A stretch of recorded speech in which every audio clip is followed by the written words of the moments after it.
Well, well, how's it going? It's me, I'm back. How are you all doing over there? Sorry about the delay, I was boiling a kettle to put in a hot water bottle because it is cold. It is cold here. It's, let's see, what does it say down here? Oh, no, okay, thank you Windows, could you... It's 6 degrees outside apparently. I just hovered over it. I made the mistake of hovering over a Windows thing. It decided to fill my screen with crap. But yes, hopefully you can hear me, and I'm not. How is the music? Is it too loud? Is it not loud enough? Is it overpowering my voice? Let me know.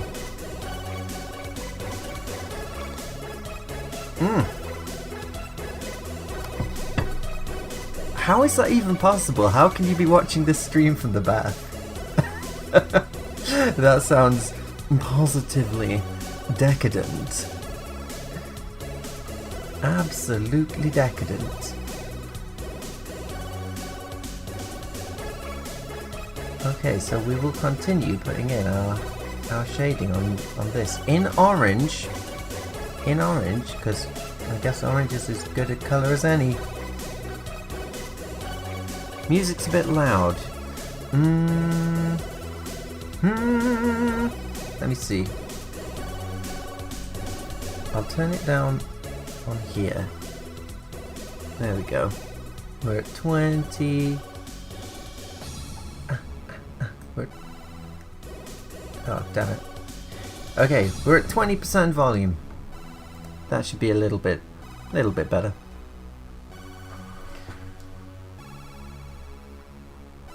Yeah, it's weird. I don't quite understand why. I didn't change any settings. I've been messing around with the settings a little bit, but nothing on volume. I've been trying to get the alerts to show up when people, you know, subscribe to the channel and when people donate monies and things like that. And I think I figured out what was wrong last stream, and I think I've got it sorted now. But I guess time will tell. We just have to wait for someone to subscribe or whatnot and see if we actually get an alert animation on the screen.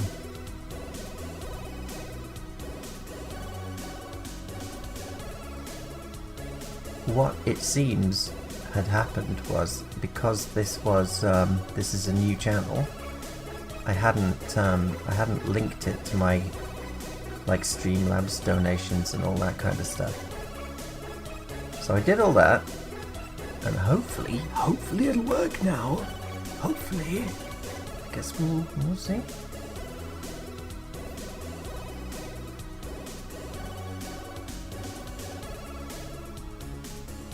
You can test it by unsubscribing and resubscribing. Maybe. Oh, I'm not sure if it counts that though.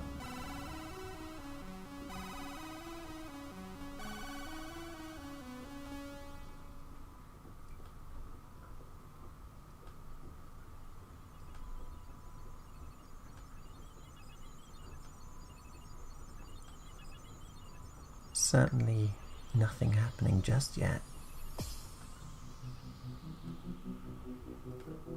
Though I did get an alert just before I started streaming saying that someone had subscribed. So I think it's working.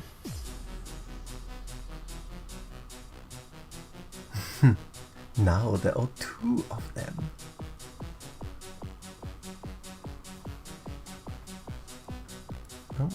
Oh. So there we go. Alright, so that's working. Nice. Thank you for your cooperation.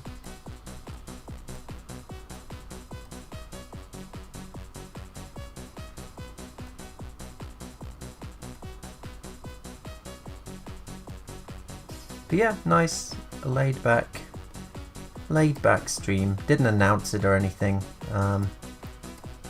The only people who know it's even happening are, I guess, people who saw the alert pop up if they're subscribed or whatever. So we'll just hang out. That was a bit loud, was it?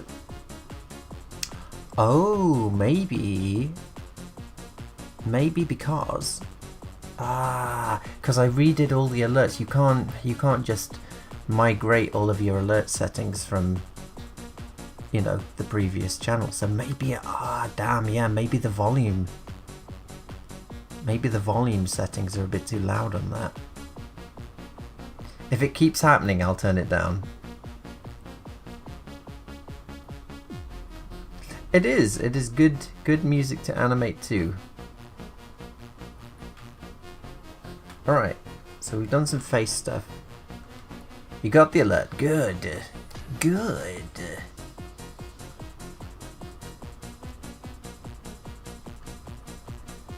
So I guess we'll just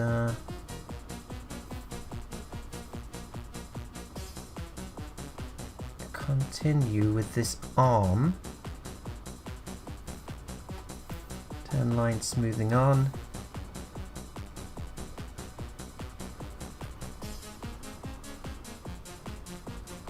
Wow, it's really raining outside.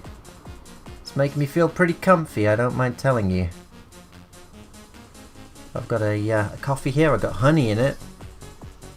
I got a like a duvet over my legs. I got a hot water bottle. Got my radiator on, I'm pretty comfy here. Yeah, well, like I was saying, I think I fixed the donation stuff now. So if anybody did donate anything yesterday, which apparently they did, it did actually go through. So it did appear in my PayPal. So don't worry, it wasn't lost. Like, YouTube didn't just take it or anything. It's just that the alerts weren't showing up on the stream because I hadn't linked the new channel to the new Streamlabs donation settings. I'd done everything. I'd set up, you know, like all the alerts and everything, but I hadn't linked it to the Streamlabs donation thing. So much to remember when you're setting up a new channel. Hopefully I'll never have to set up a new channel ever again though. But yeah, should be working now.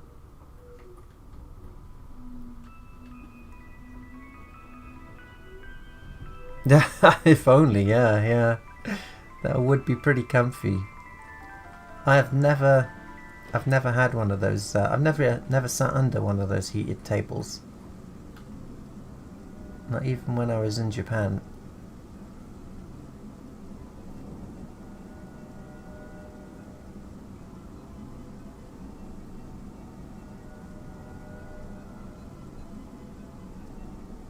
I've been animating some boots today. Here are some boots, look. They have like a gravity thing on them. So green means you're stuck to the floor. Red means you're not stuck to the floor. So it's took like a day and a half, literally on screen for 1.5 seconds. So great use of my time there. But we needed it. We needed the shot. We needed the shot.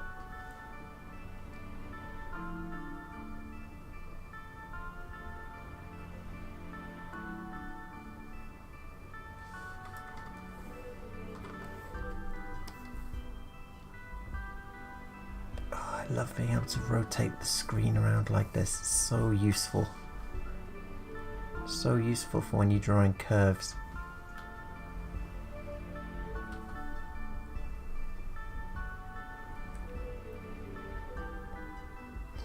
Yeah, I do like the little details. There's a sequence that obviously I'm shading these things out of order. This is quite early on in the film, this laid-back coffee making scene. The sequence I'm doing at the moment is where they start up the engines of the ship right at the end of the film. And it isn't in the script, and it isn't in the animatic, but I'm thinking, you really should be able to see the reactor inside the ship powering up before the engines come on. So yeah, that's what I'm gonna do next. Gonna add in a shot of the reactors. I am gonna take this, copy it,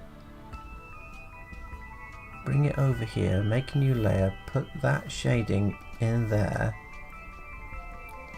Obviously it's in the wrong place, but I'm going to use it as a guide.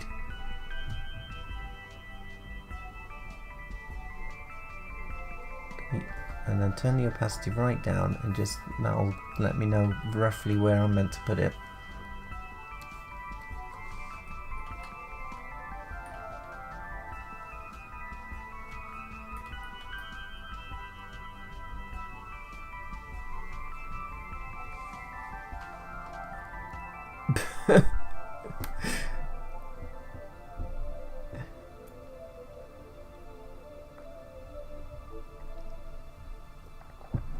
Too late for coffee? It's never too late, surely.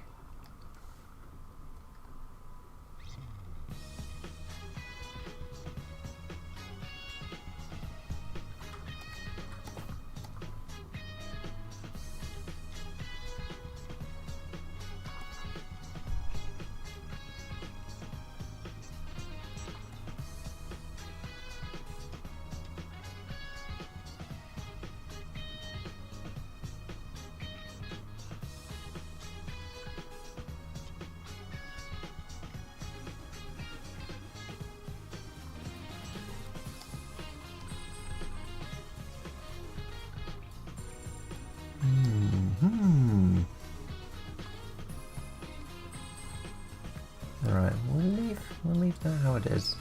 Get rid of this, because we're just focusing on the arm for now. I already have. Already switched a while ago, actually.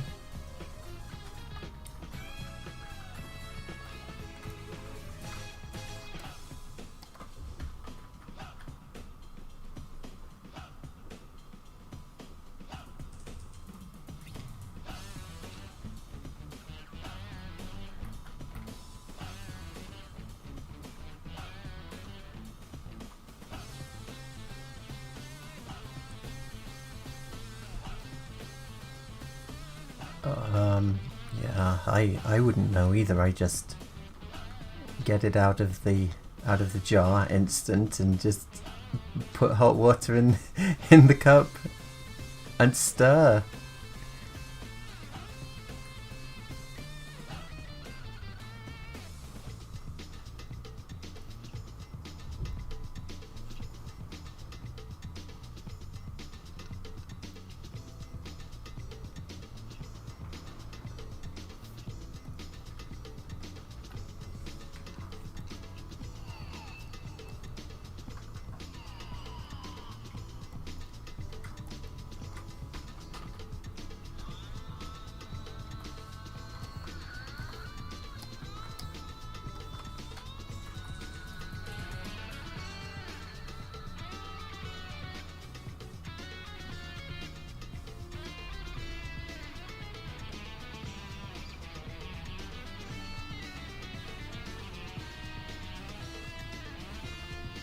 Indeed, yeah.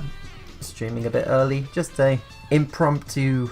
I've been working all day, and I was starting to get a bit like, oh, I've been working too much, so I figured I'll either just watch something, or if I stream, then that makes me work more, so, you know, I'll get more done.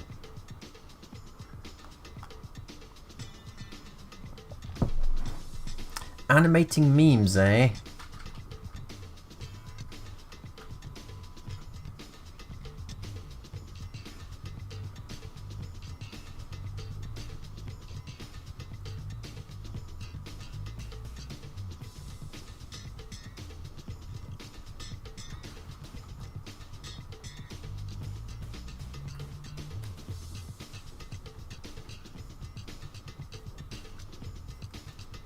I don't know why, but there's been quite a few more people joining the Patreon literally in the last week. So I don't know what's happened. Somewhere on the internet, someone's recommended me to a bunch of their friends or something. I'm not sure what happened, but I'm quite happy about it.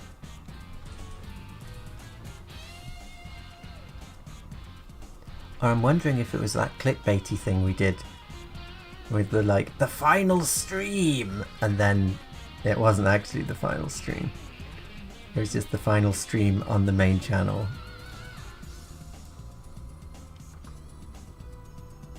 Ah, well there we go. I'm not just forcing myself to do more work then, but you too. Everyone's a winner. Everyone wins.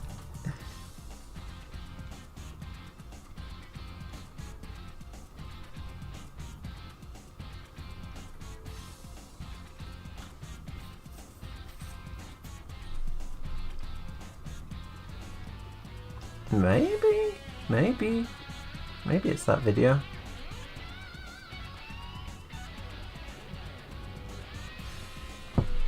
Oh, absolutely, yeah. I mean, Genocide, I've only watched maybe twice. Angel Cup I've watched a bunch of times. But for me, the gore, the real gore, was the Fist of the North Star movie. The 1986 Hokuto no Ken movie. Holy shit, I've never seen anything like that.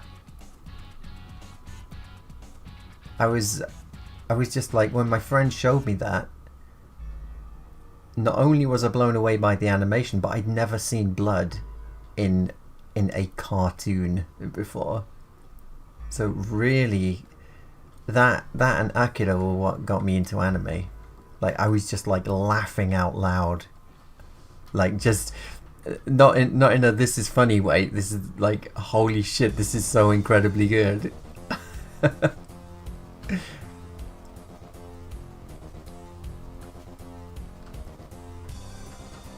It was in that moment that I knew that the otaku lifestyle was calling to me.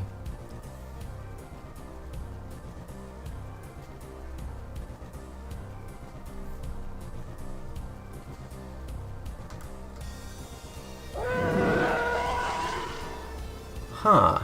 So I definitely heard the sound effect there, but we got no alert on the screen. So it's obviously still messed up somehow. I have no idea why though. So my advice is, nobody donate any money.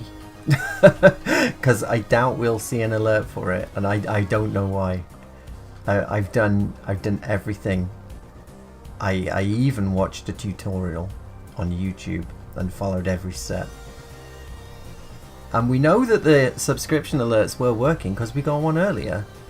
And now we got one just now, and, you know, nothing happened, so... who knows?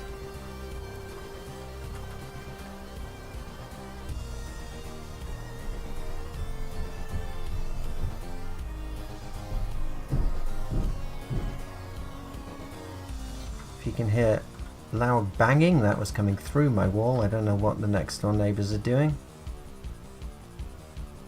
Maybe they've decided to do some construction work at 8 PM after having their I don't know what's wrong with their children, but all they do is scream. All they do is scream all day. It's like people are being tortured next door. But I will be moving house soon though, so, you know, that's good.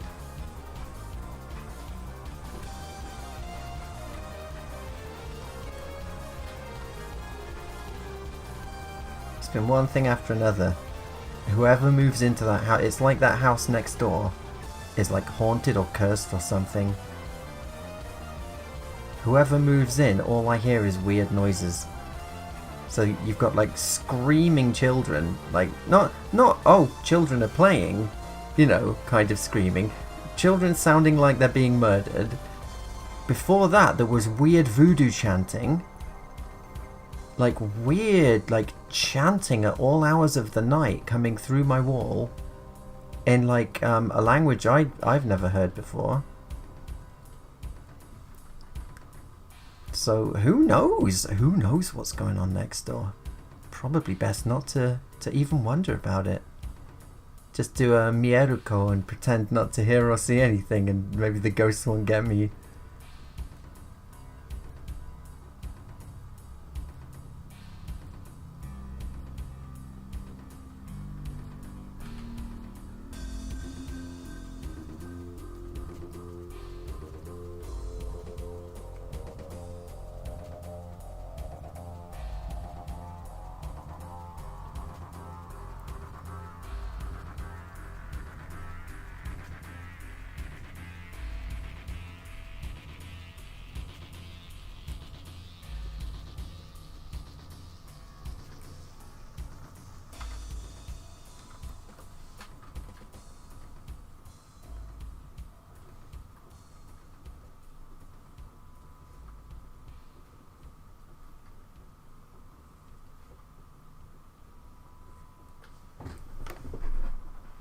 I'm going to take a sip of coffee. Perhaps I'll narrate everything I do for the next couple of hours.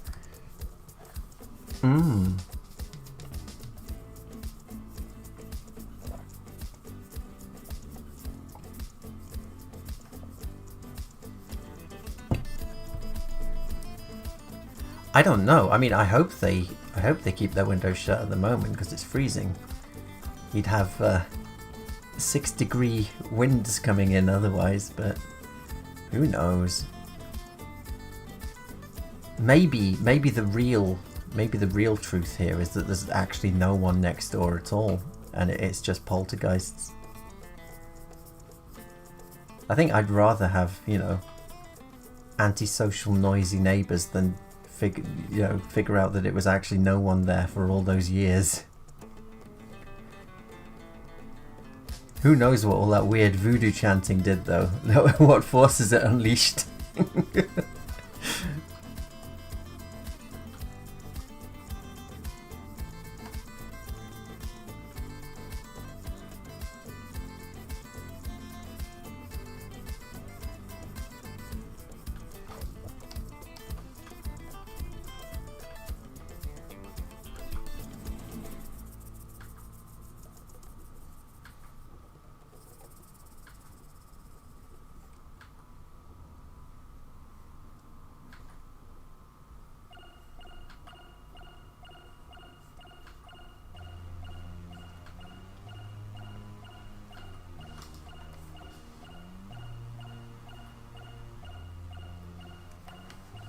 I can't. I'd be cancelled immediately. I'd be cancelled immediately. Anyway, it was years ago. I think I've pretty much put it out of my mind. I can't remember.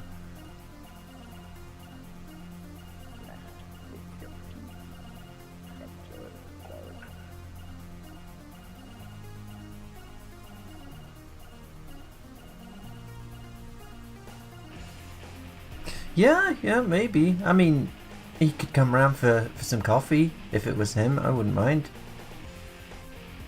I'd say, hey, Clive, do you want to work together on a project?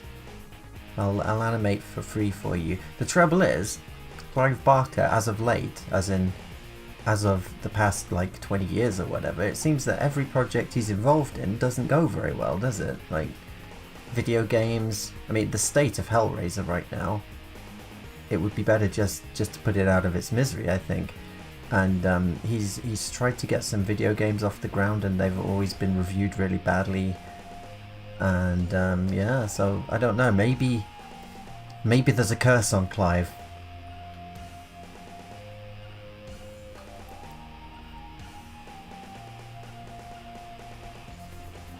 I wish he'd write something.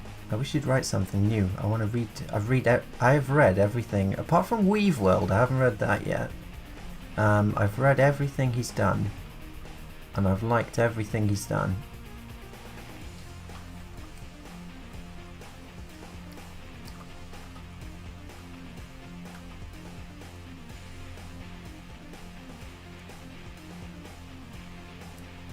That is the irony, isn't it? The sweet suffering. I mean, I know it's a horror franchise, and all horror franchises are destined to just turn to shit in the end, it seems.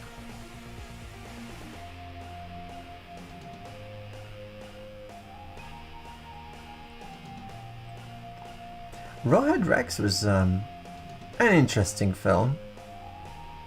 I mean, I guess that's really the best they could do at the time. With the budget they had, based on the novella is much better, I think. Much better. But yeah, I quite liked it.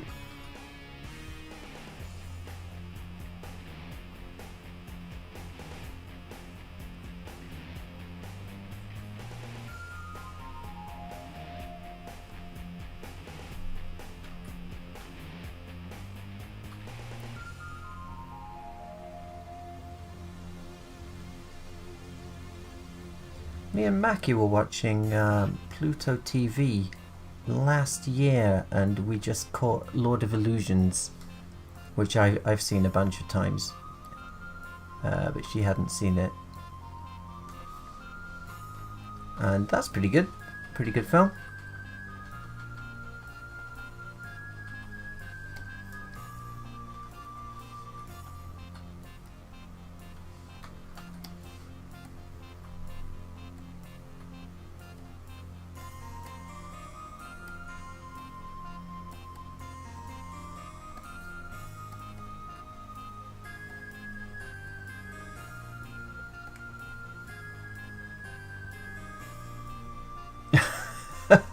Yeah, indeed. Indeed. Ridley Scott.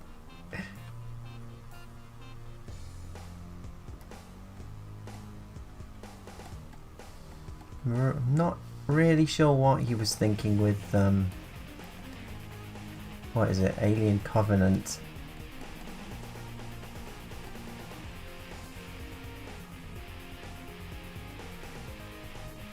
I really liked the look of Prometheus a lot. I really like the look of it. It had I saw it at the cinema, and it did have a real kind of scale and sense of wonder to it.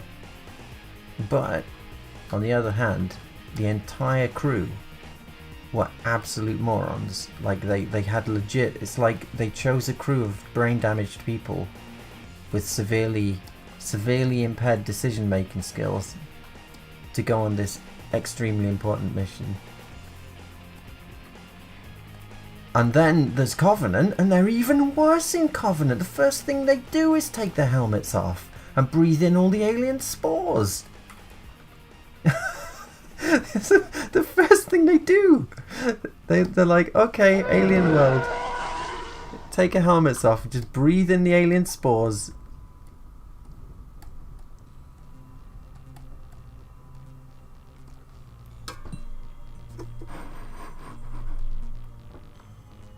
I don't know, maybe. I mean, that seems to be the thing to do today. If the thing you make is unpopular, you blame the internet.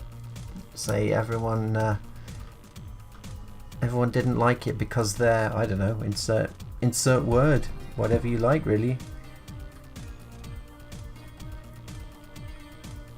I don't think anyone really falls for those excuses anymore, though. We've heard it all too much, I think.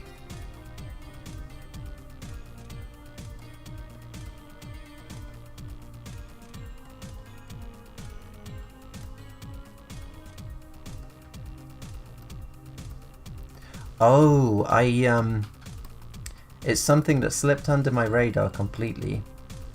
But, you know that Crunchyroll's first Crunchyroll original anime they made, High Guardian Spice? I finally watched a few videos about it. I was like, oh yeah, I remember hearing about this, like years ago. And, good lord,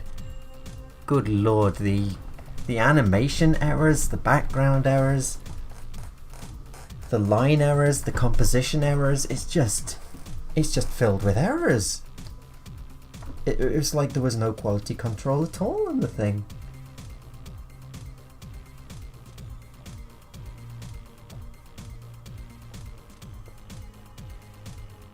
Well, I mean, you know. Oh no! What are we gonna do now that Crunchyroll's anime has failed? It can't end like this. I guarantee their budget was probably bigger than what we were working with when I was at Planet 55 and we were doing the Doctor Who reanimations. I guarantee. That's only a guess, but I guarantee.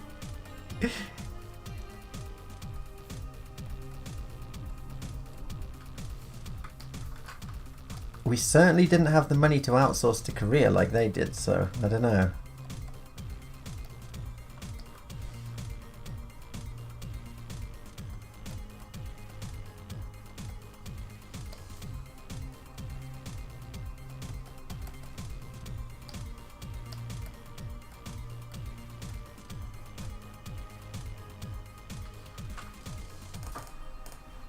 Oh, I didn't watch it. Don't worry, I didn't watch it. I did the patrician thing. Like, instead of watching something and making up your mind for yourself based on what you saw, you just go on YouTube and watch reactions. That's what you do in this day and age. Come on, get with the times. Get with the times, man.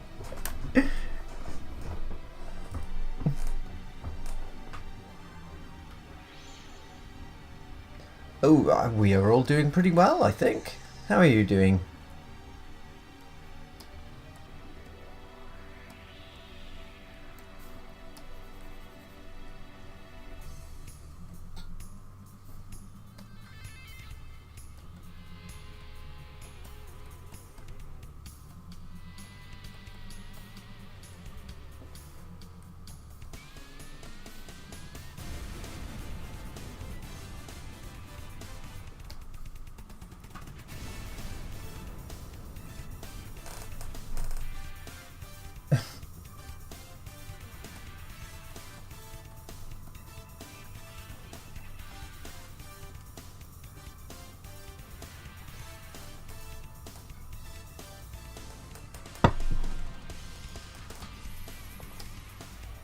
Just realised that every time I put down my mug, it's right in front of the microphone. So every time I do it, it like it blows out the volume level on the on my levels here. I'll try and put it down more quietly.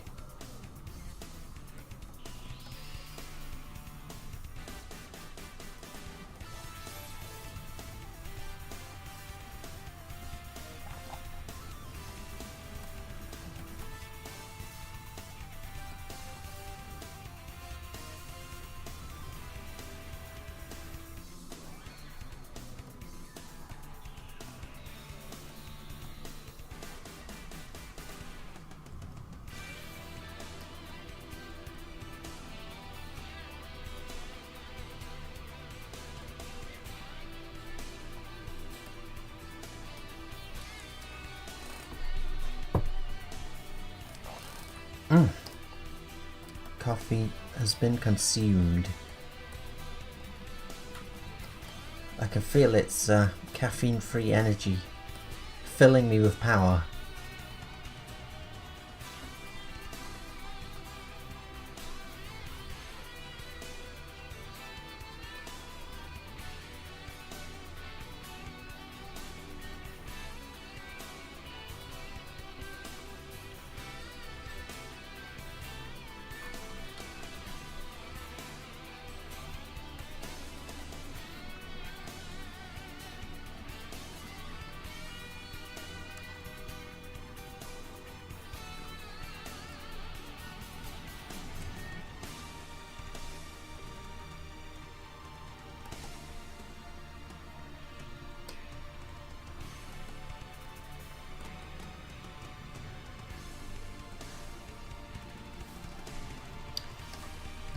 Alright, next thing I need to know is what does the bowl look like when it's down there? Oh, okay, I already did it, okay. We'll carry on doing this hand then. Oh.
How is the music? Is it just right? Is it a bit too low now?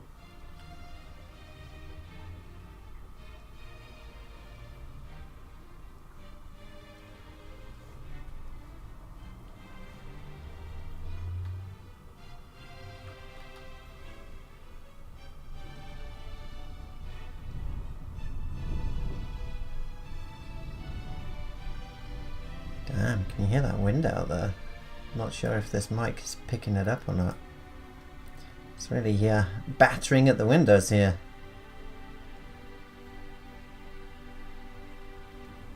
It's a terrible night to have a curse. Volume is fine. Good.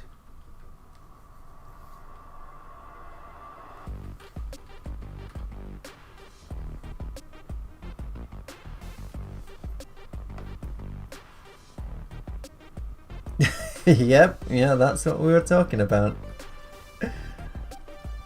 A masterpiece. A masterpiece.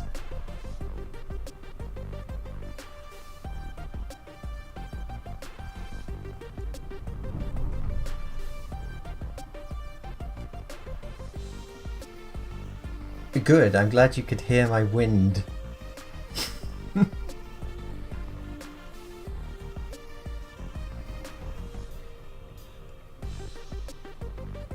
No, no. Certainly, I would never make a reference.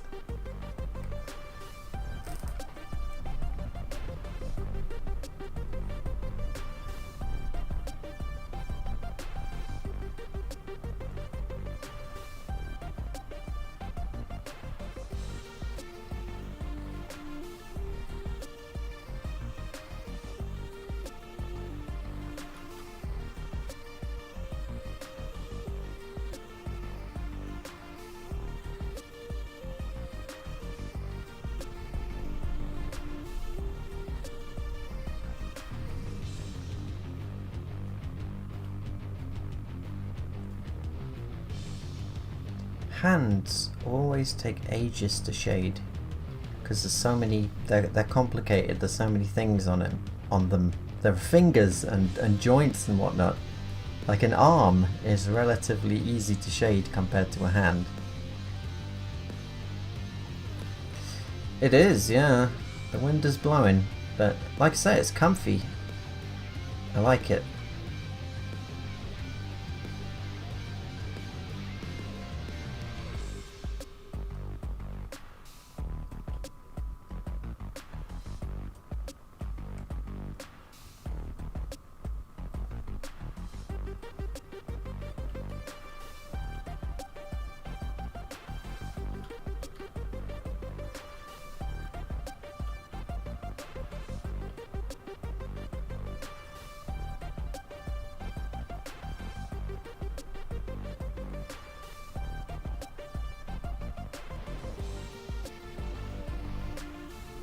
Yeah, there's a few bits like that I have to tidy up. Like between the fingers here. Between that finger definitely. But it's okay, I'll get it.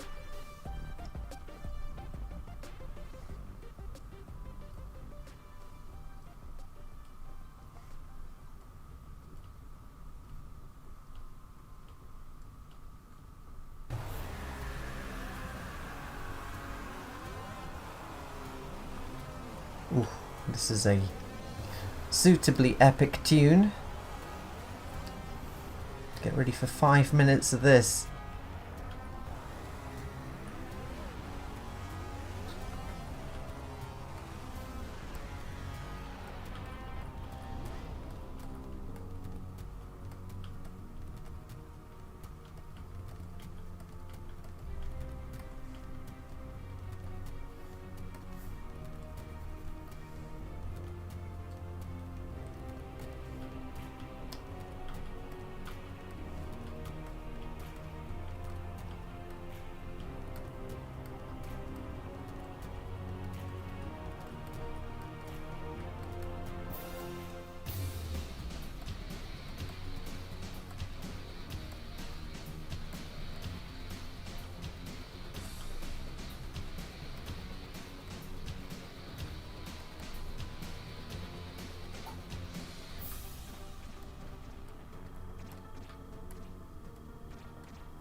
Indeed.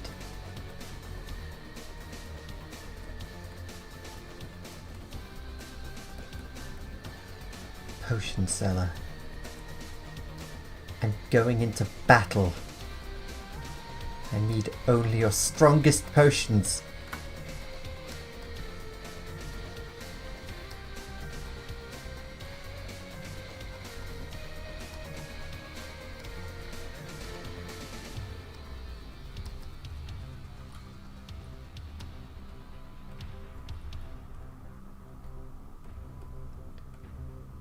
Now also we're zoomed into 150%, so most people would probably never even see these little errors.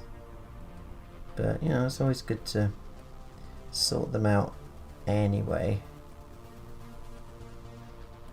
Who knows? Maybe someone will want a 4K upscale one day of this. Once I die and become famous.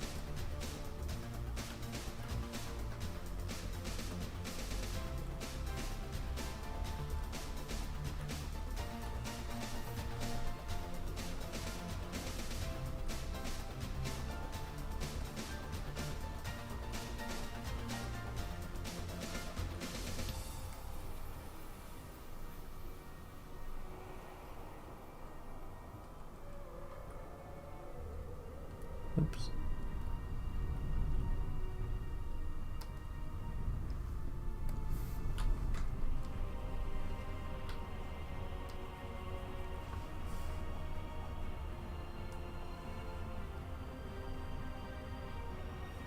I'm using a Wacom Intuos 4 large, which I really like. I don't like drawing. I don't like drawing on a screen. I did that at Mackie's place. I did some work whilst I was there, and I don't know, my arm aches after a while, having to hold your arm up the whole time. And it's also a bit tricky drawing, you know, I've got my hand over what I'm drawing as well sometimes. Whereas with this old classic setup, I've got my tablet on my lap. I'm just drawing and looking at the screen, looking up at the screen. I can see everything that's going on.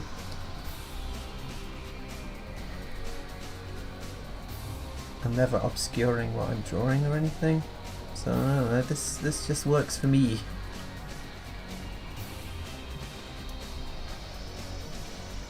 But I am very old-fashioned, and it takes me ages to adopt things which, you know, everyone else is just doing normally by now.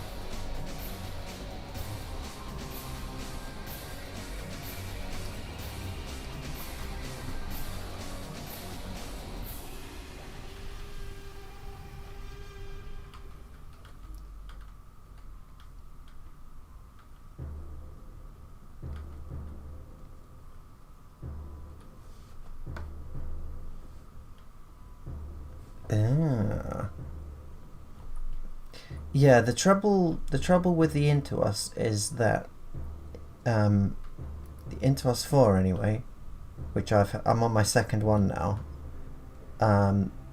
They're notorious for the USB port snapping off.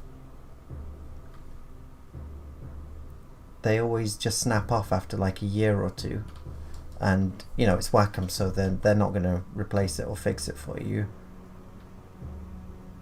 And the other day, so both of the USB ports went on my old one, but I had that for about like 8 to 10 years. And so I always use what I've used before if it works. I don't want to risk trying a new thing and it not working. So I got a replacement second-hand Intuos 4 last year. And just at the start of this year, one of the two USB ports stopped working. So yeah, but I mean, I can't afford, like, how much are they? They're like $1,000, aren't they, graphics tablets? So what I'm going to do is get my friend who can, solder circuit boards to solder the wires direct, open it up, solder the wires directly so that the port, it doesn't matter if the port can't snap off anymore because the port isn't there anymore, kind of thing. It'll look ugly, but it'll work, and technically it'll work indefinitely.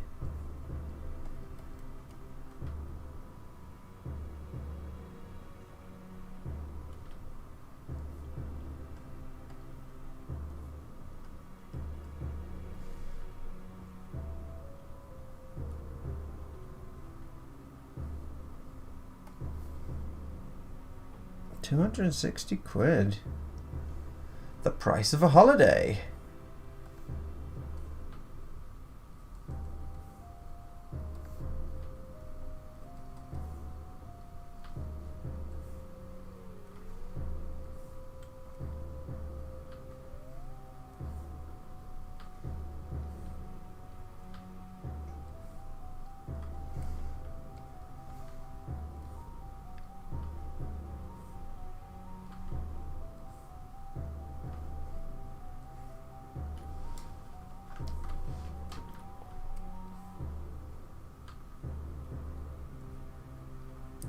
Yeah, it was tricky enough to find a replacement in Intuos 4.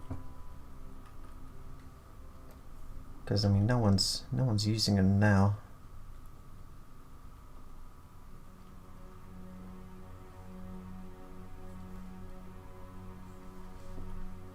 A cheap caravan holiday, maybe.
I went on a caravan holiday once when I was younger. To Cleethorpes, I think. Seaside town.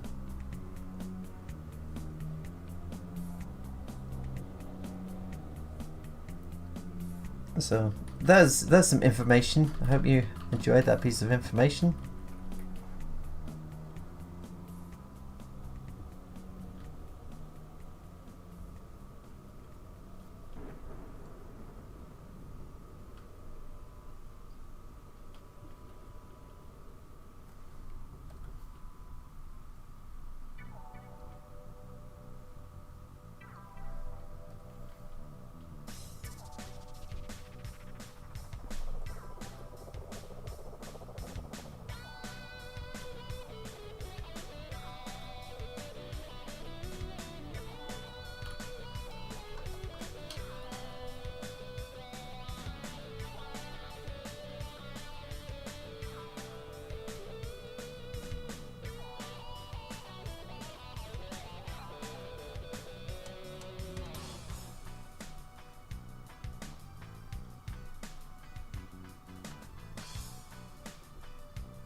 Clive or Nico? Huh?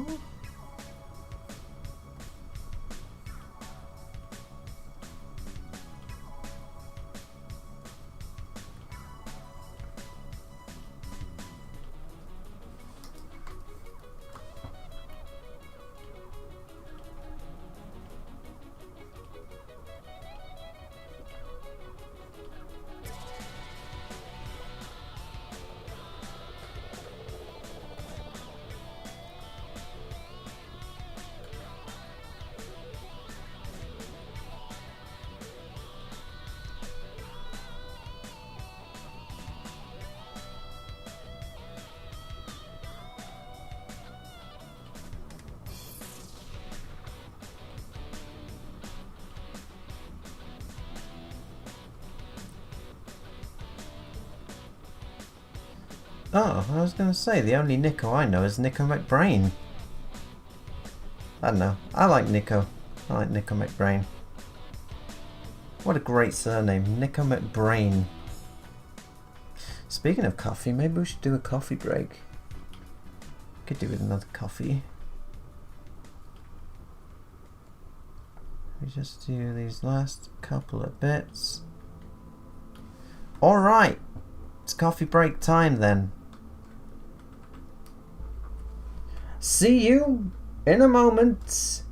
Go get yourselves a beverage. A very special cup of coffee. A new standard in richness. A new standard in pureness. Blended together to give a new standard in smooth. The Gold Blend standard. Only from Nescafe. It's only memories of Earth and the rich smell of this coffee that keeps my spirits up. Coffee, coffee. At least we'll reach our destination soon. Coffee. Coffee.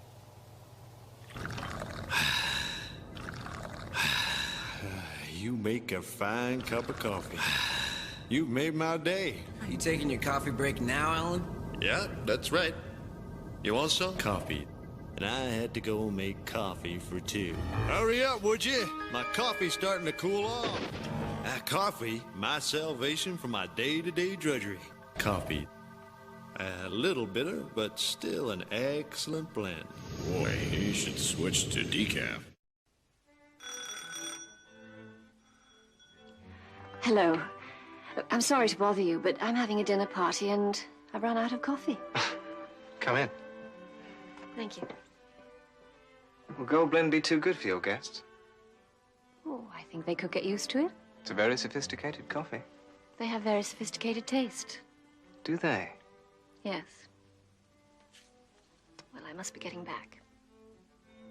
Now, golden roasted, richer, smoother, Nescafe Gold Blend. Have you met your new neighbor yet? Oh, I've popped in for coffee. Come on, Dad. You're playing Vicky, not Andre Agassi. Don't be so sure. Agassi. Hi, call me Andre. Nescafe, Andre. You bet. Nescafe sure is coffee at its best. That's the best thing served to me all week. Who's up for doubles?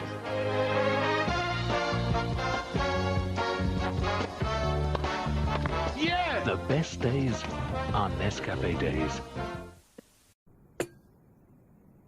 今結構忙しいんだろ？そういえば例の歌の歌詞はでき…私はあなたが好き。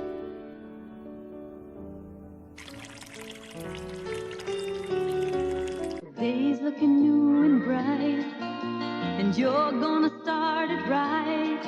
Folger's starting to brew, the aroma's calling you. The best part of waking up is Folgers in your cup. Mornings are brighter with mountain-grown Folgers because mountain-grown coffee has more enticing aroma than any other kind. The best part of waking up is Folgers in your cup.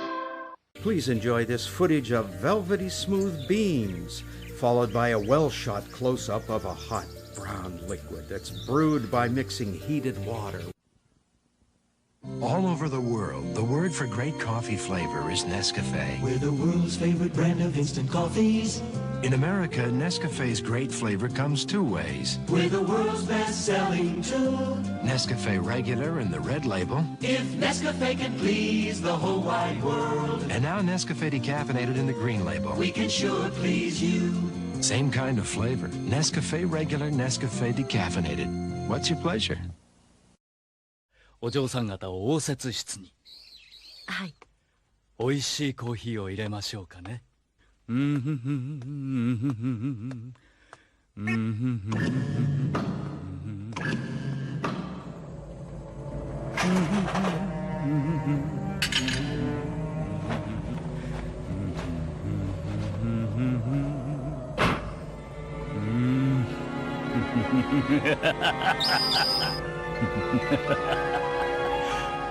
しいコーヒーができましたよ。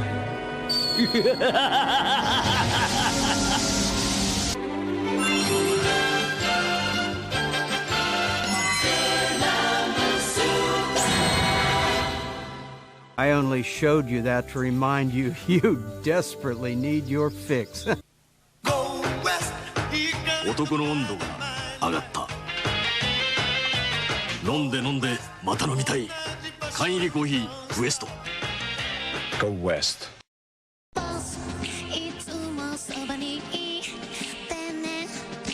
ボス、私のそばにいてね。ボス、決して私見捨てないでお願い。Boss, I can't live without you.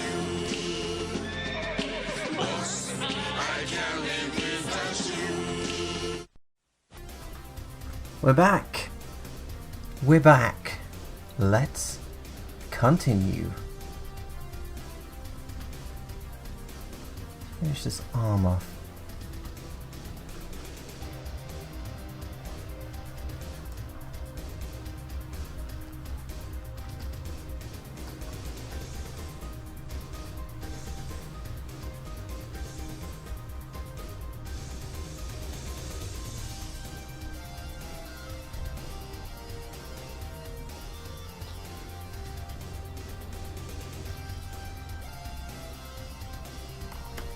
What does it all mean? What does any of it mean?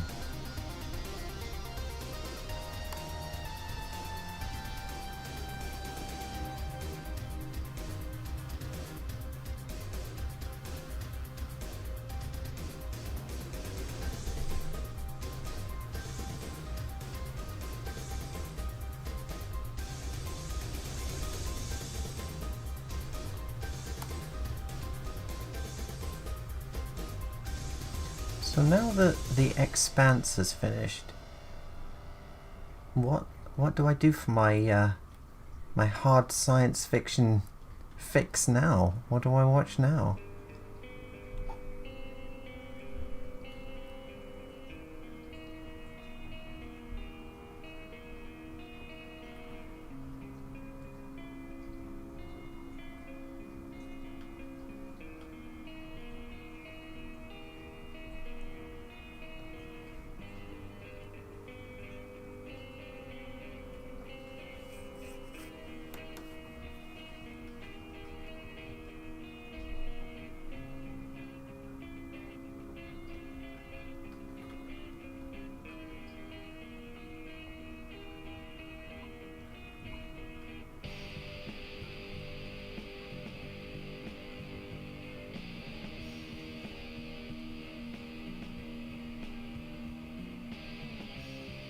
Red Dwarf reruns. Maybe the first few seasons. That seasons has completely.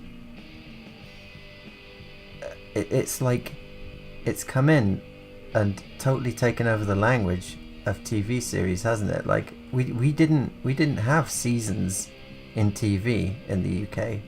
It was always like, oh, the first series and then the second series and the third series. But then the internet happened and now everything's seasons. So, you know, I think of all of these old shows like Red Dwarf. I'm like, yeah, the first couple of seasons I really liked. Whereas, you know, they're listed as the first couple of series. And that's what I called them when I was a kid. You Americans and your language taking over my Queen's English.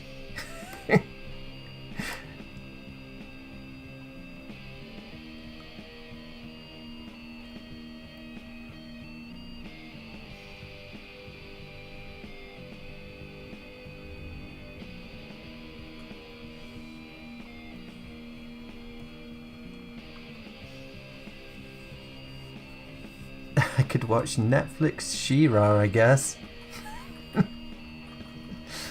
I don't watch Western animation. I only watch superior Japanese animation. And High Guardian Spice, obviously.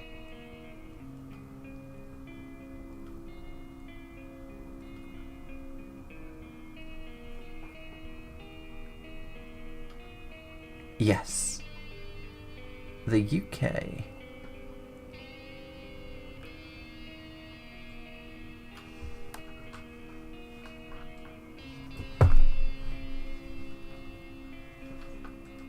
Yeah. Because, I mean, season used... Originally, season was just used for the 4 seasons, wasn't it? You know. Spring... You got winter, spring, summer... Hold on. Winter, spring, summer, autumn, and then winter again. Yeah. So it's 4 seasons. It was a passage of time, whereas now a season means that, but it also means a year of a television run. Like you're not going to get more than 1 season of a TV show per year, probably. I guess? I don't know.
Let's see how this is going.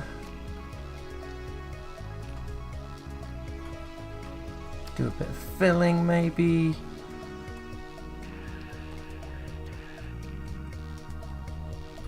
Oops.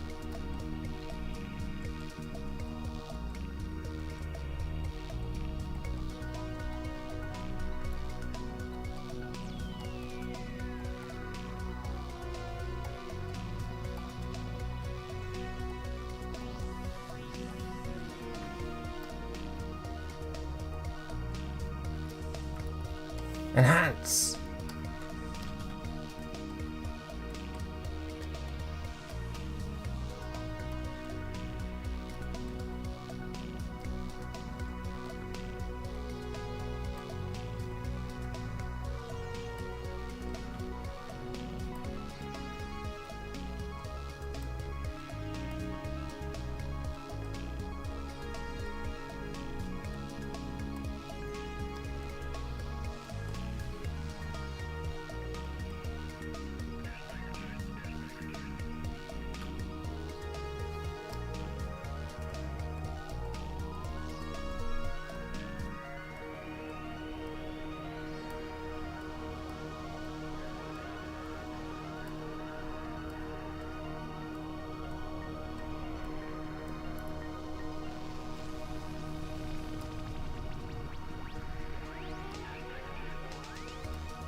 See how it's going.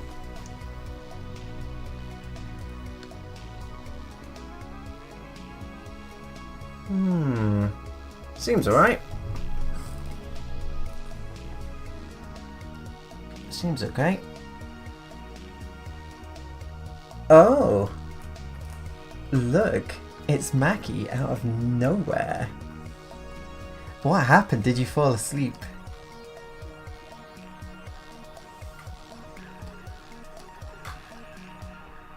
Oh shit. Oh shit. Having a very laid back stream.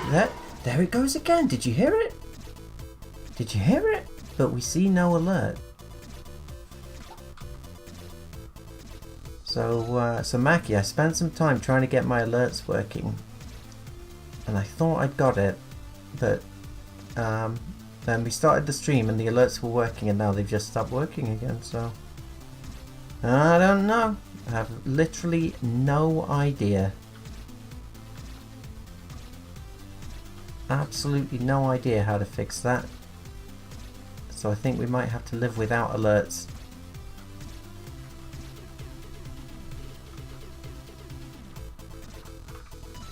Ah, you're cooking. I see. I hope you cooked something delicious. Indeed, we hear it, but we don't see anything.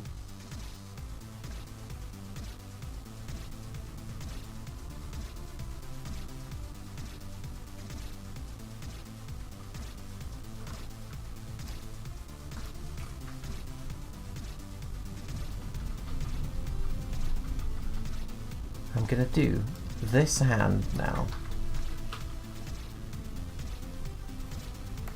Yeah, maybe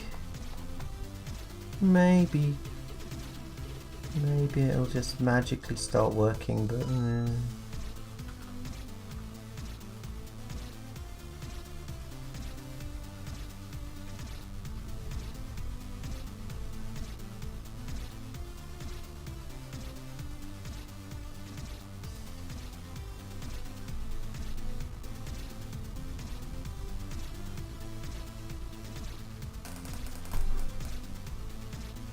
oh, the flan is finalizing. That's good. I might have some rice pudding later.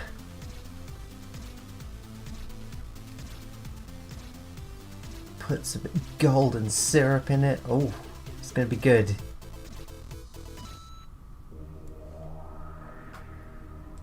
They must have. They must have. We can't see them.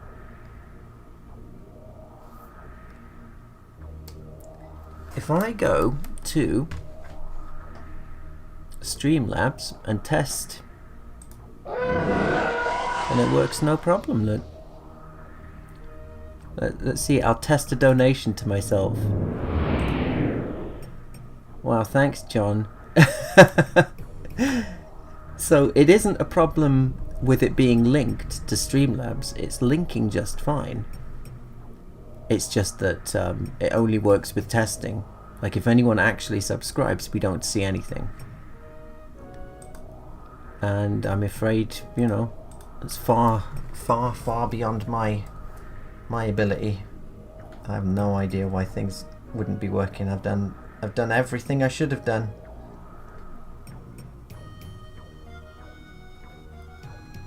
So screw it.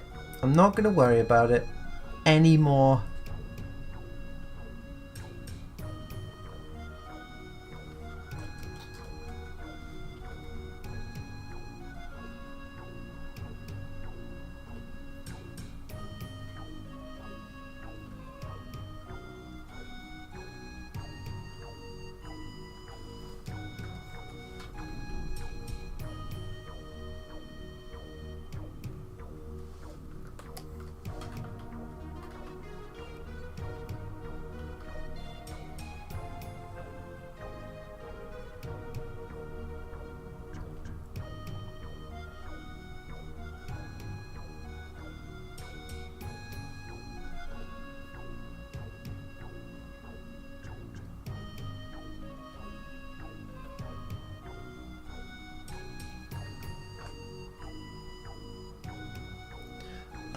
Nothing really.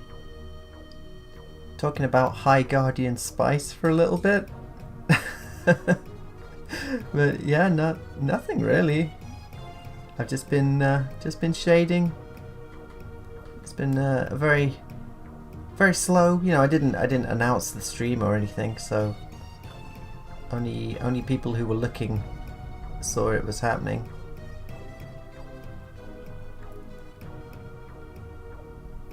So yeah, just comfy, slow work stream with the sound of relaxing wind outside. It's very cold, very windy.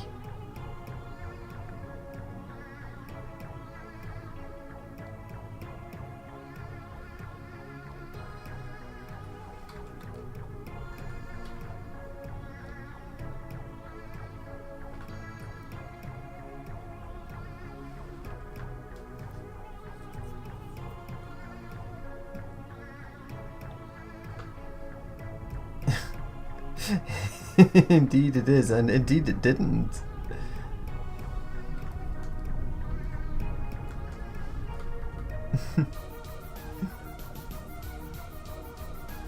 As with anything, it's possible that it's not anywhere near as bad as we've heard. But I mean, some of those animation and art errors I saw were just inexcusable.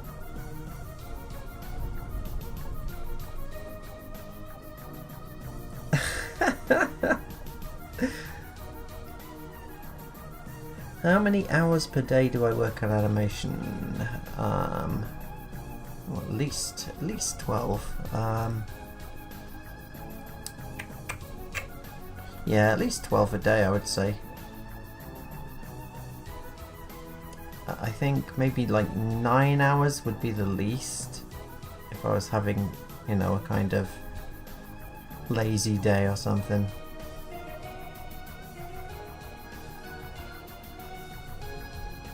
I think I'd have to work it out, but I'm pretty sure it's about that.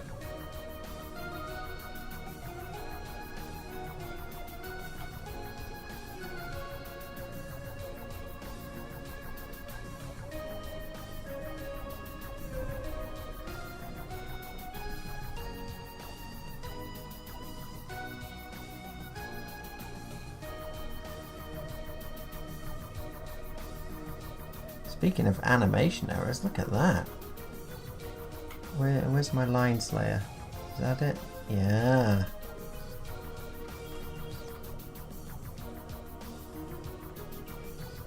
Disgusting, look.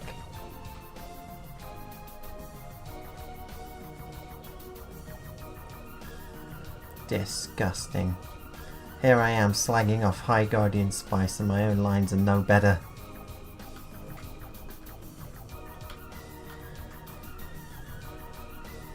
So, you know, just from that alone, what we just saw, you can see how easily these little compositing things can slip through.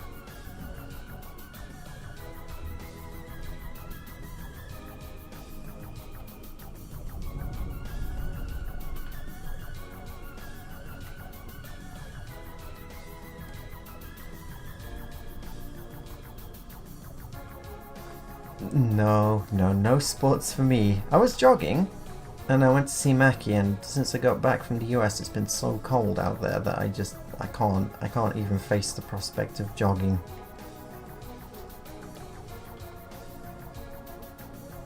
I mean, I lift the occasional weight, but that's about it really. So I imagine I'm just getting unhealthier and unhealthier.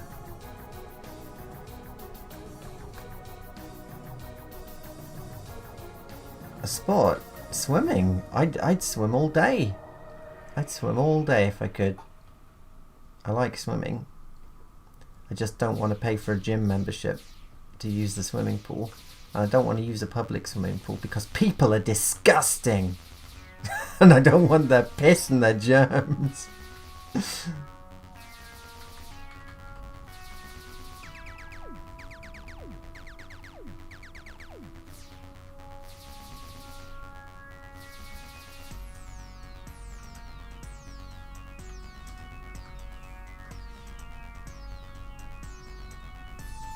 Indeed, I'm catching them.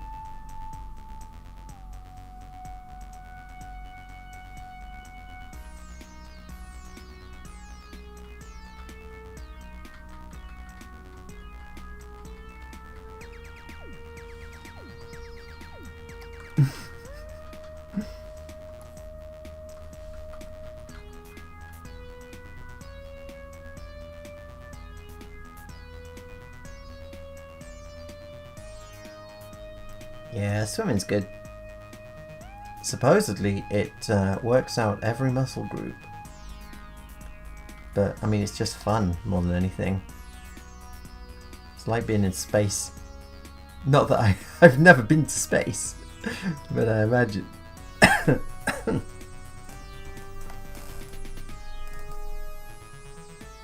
Cycle while you draw, yeah, maybe. That could work.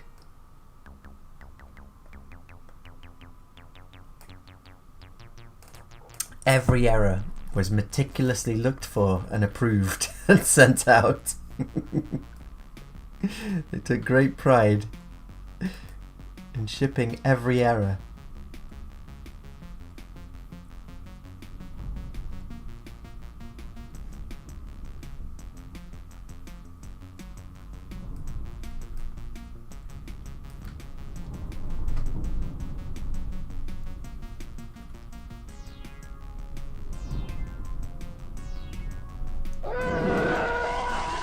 There it goes again, look! Well, or rather don't look.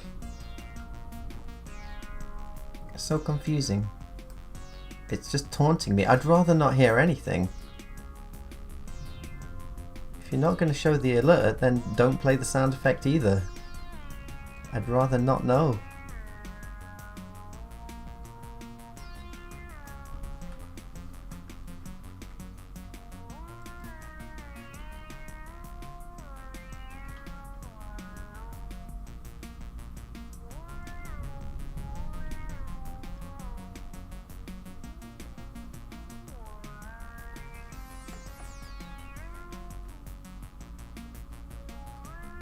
We should start a swimming pool fund for me to get a pool put in my room so I can swim while I animate.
Could work. Could work.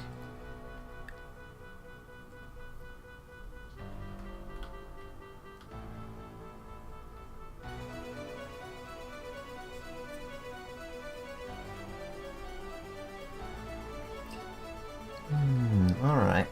Let's start filling this in. See what happens. Oops.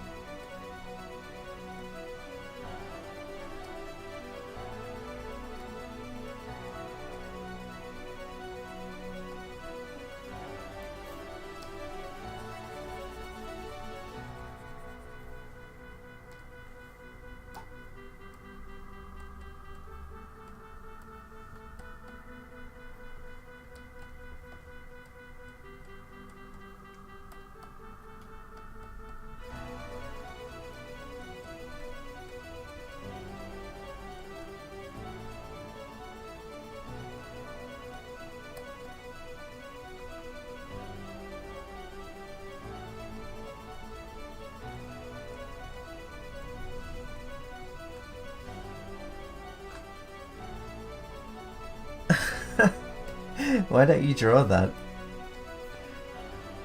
You draw that, and we'll make it the stream thumbnail instead of the please come back later one.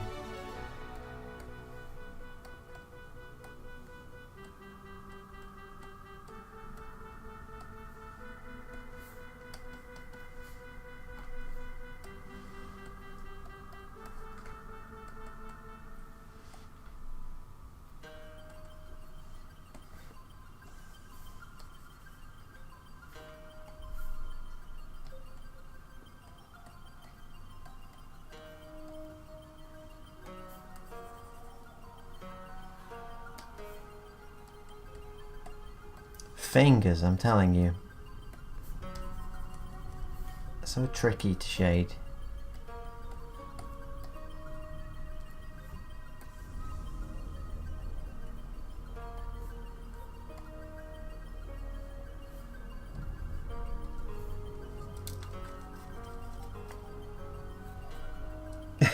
No, I know.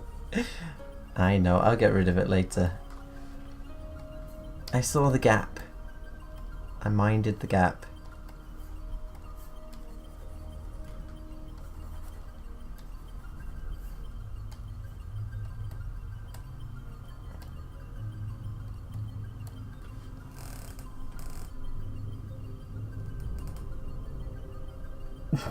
I mean, it is Paul Johnson, it's true.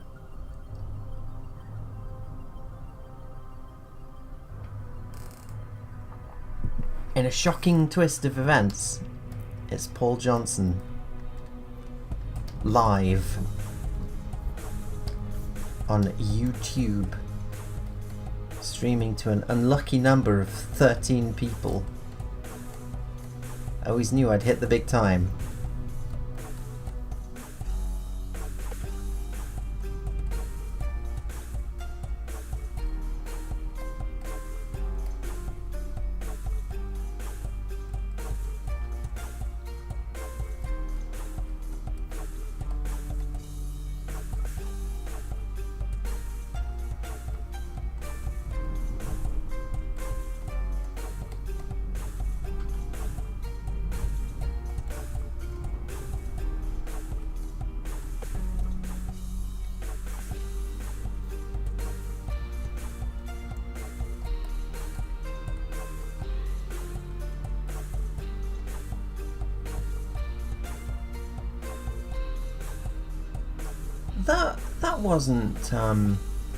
That wasn't Crunchyroll, was it? They didn't actually fund that, did they? Surely not. The embarrassment would be too much. I mean, that was voted pretty much unanimously worst anime of the year by every single YouTube channel that I saw.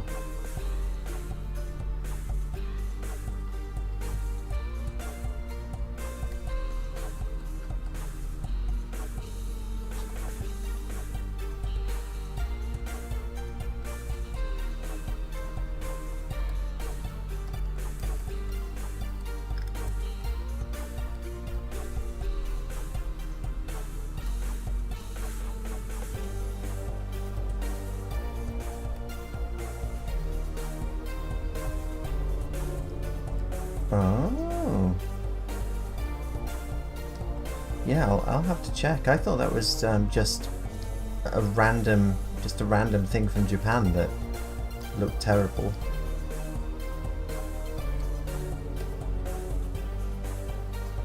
In the future, being an anime fan, I'm telling you, in the future we will see such things that make X-Arm look like a masterpiece, and we'll wish that we had it so good. Give it another 20 years.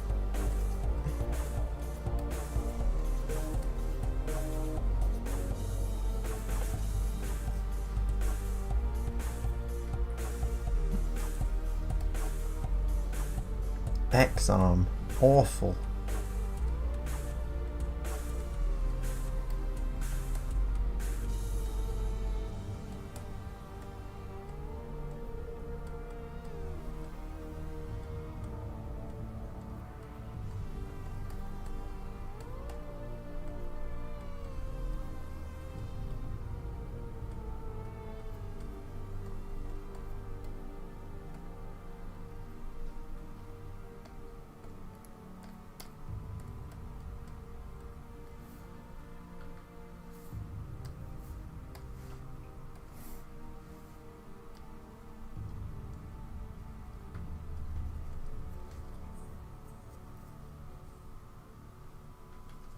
she's grabbing the handle of the coffee pot.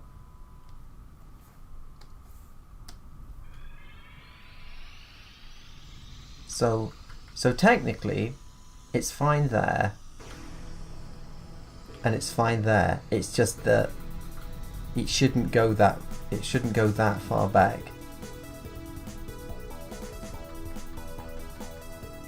But hold on, I'll play it from here. Like when you see it in action, and it's all shaded, I don't think anyone's going to notice the slight inconsistency. No, you're definitely seeing right, and I can always redraw the handle, because yeah, it does look like it's sliding. It's fine there, and then it's sliding back through the hand. Yeah. It's weird. It looks like a 3D model, like it's clipping through a 3D model, but I didn't use a 3D model.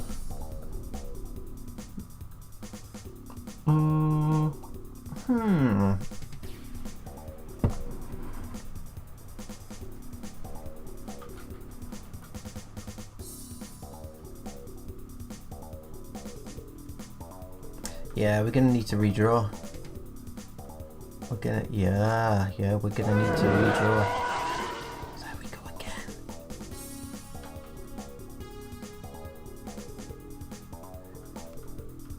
again. Now I look at it though. I think the problem is not the handle, but the hand. Like the hand needs to be way back here, and then up here. Because I mean, it's too far down. It's almost like it's clipping into the thing. Yeah. I'll redraw it. But I'll do that off stream, I think. Also, what's this line? I see.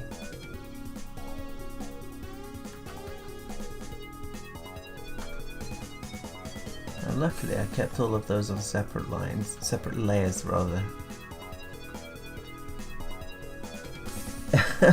Yeah. Well, I almost didn't catch that though. Took Mackie to see it. The rest of the stream was just being too polite. Because yeah, that hand is too low. It needs to be up.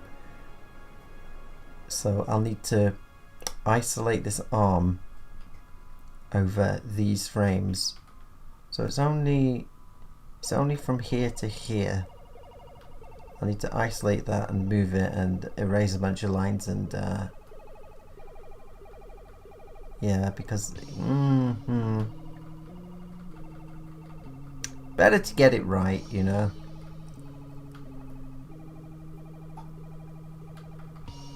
Yeah.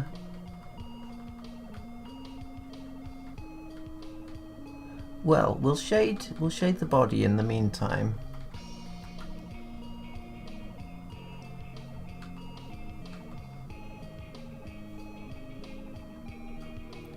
I'm gonna need a guide.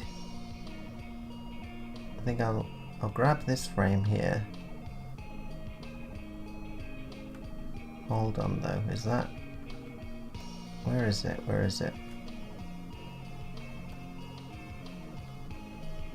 Okay, I'll grab this one, copy it, and put it up here.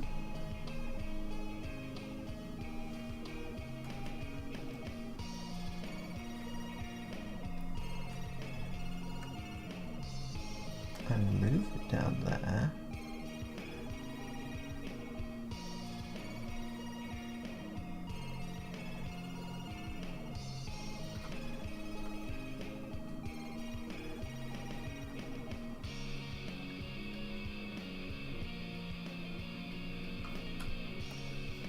Just want to make sure the shading's in the same place as it was earlier when she was in a similar pose.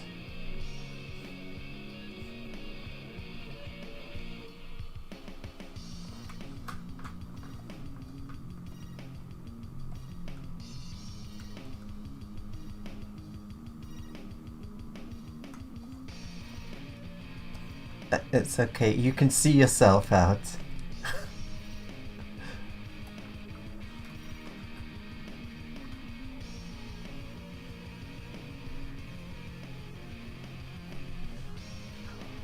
Hold on.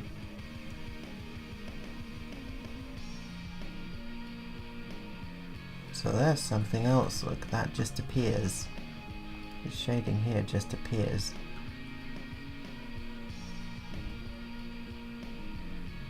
There we go.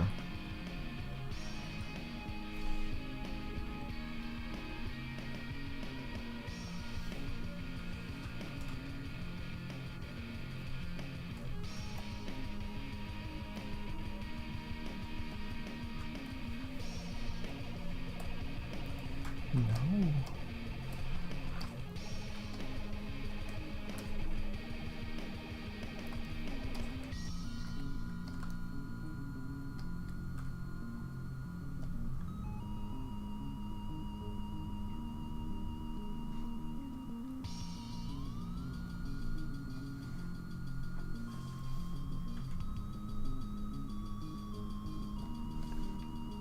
See if we can get something approximating where the shorts were.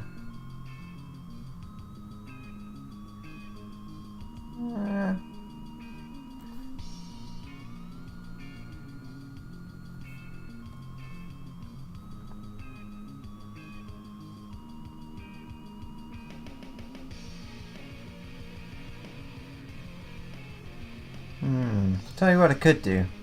When you get into a situation like this, it's often best to just print screen, except I'll do it from something here. I'll do it from this one. And one moment, let me crank up the Photoshop here.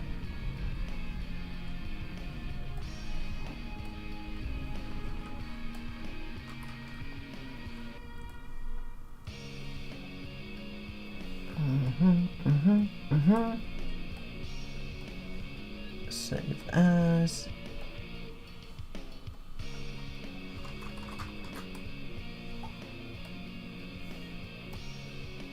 Okay.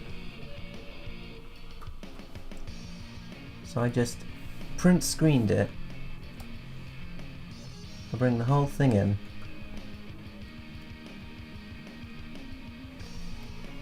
I'll move it over here. Just slide it over there to the right.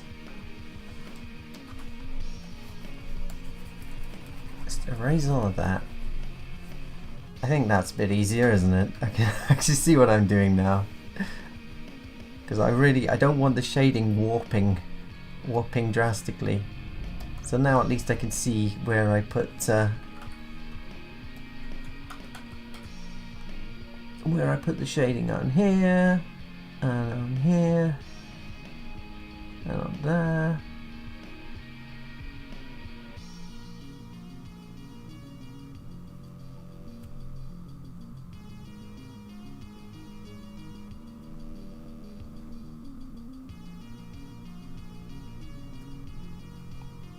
And then we just that.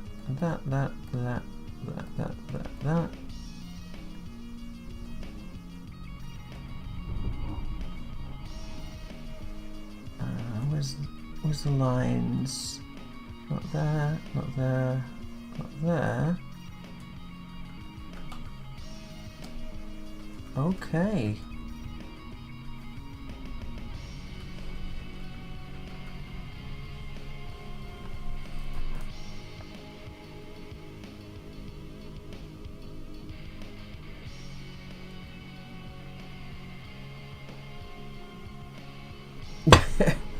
Indeed, we have quality control here. We have a measure of quality control. A small measure.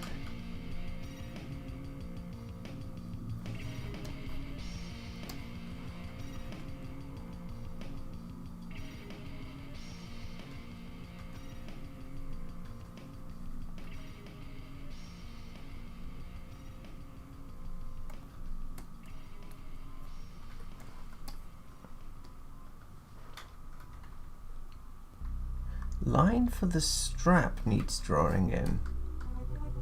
Oh, whereabouts? Oh, there. Yeah, it does. That it does. I'll deal with that later, though. Also, looking at it now, I think we want to pare that shading back to about there. I did it without line smoothing on, it's all jagged.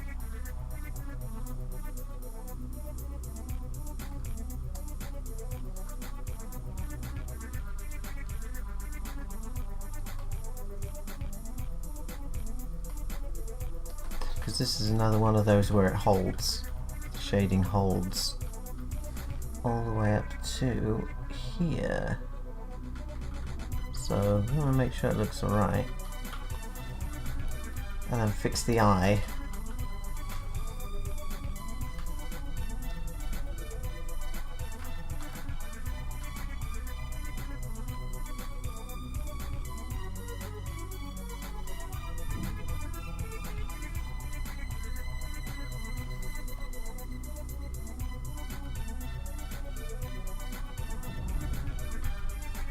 Merge. Oh. Forgot about that. No, and then an autosave.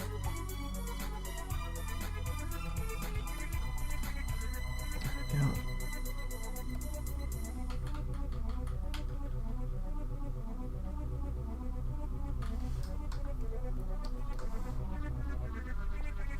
Let's see how it's going now then.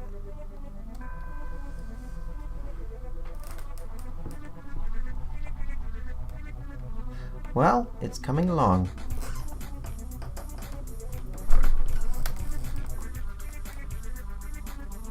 We'll do a little bit more. Do a little bit more.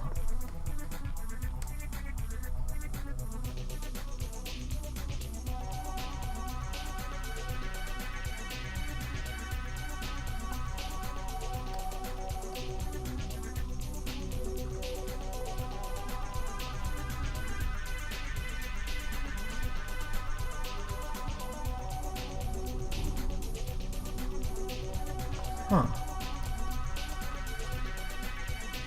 Oh, I see.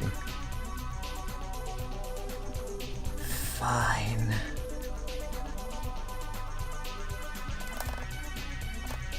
What did I think of Famunda cheese? What? Is that the kind of cheese that you got me? The smoked cheese? Is this another wordplay thing that you're setting me up for? Is this where you tell me to suck on these nuts?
Sometimes that's just how it is on this bitch of an earth. Indeed, I mean it's Commodore Remixes, it's bound to be good.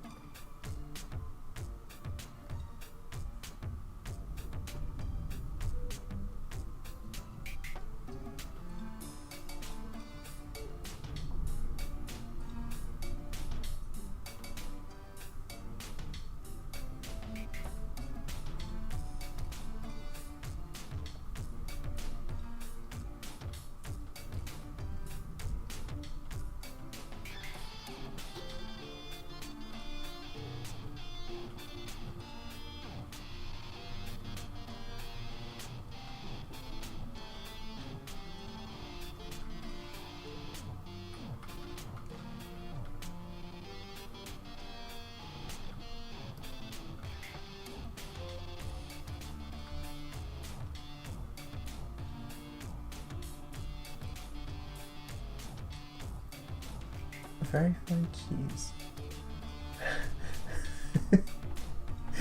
See? Okay, I hope your what was it? You're making flan. I hope your flan is very delicious. And I will catch up with you later.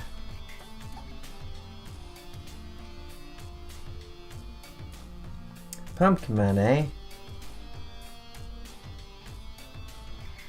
Pumpkin Man, eh?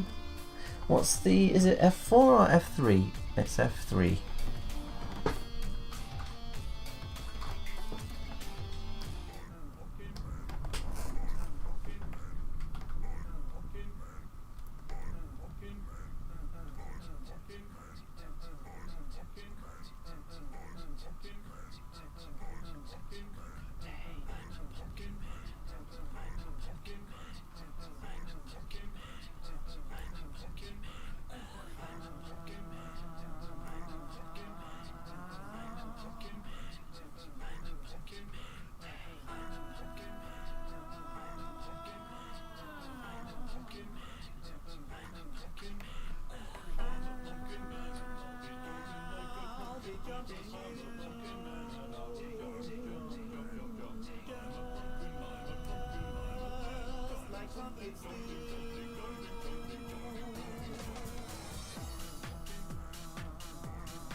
After this film is completed, just saying, super high quality Pumpkin Man 30-second anime opening. 6-tone shading, 24 FPS.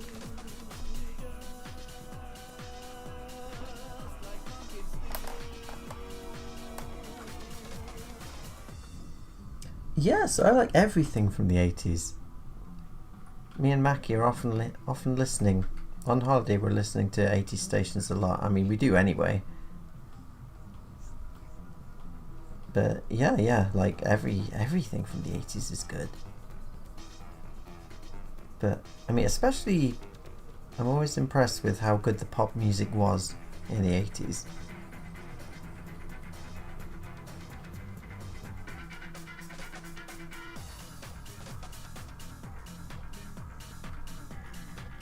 We are all pumpkin men now.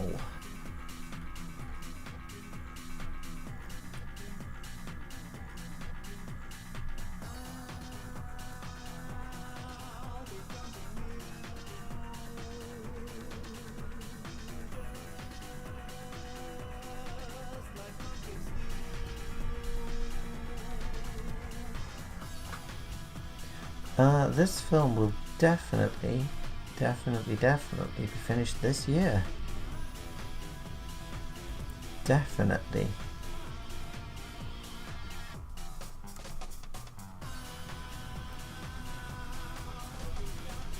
Hopefully before the end of the year. I don't want to, give anyone a deadline and then not hit it, so I'll just say this year definitely.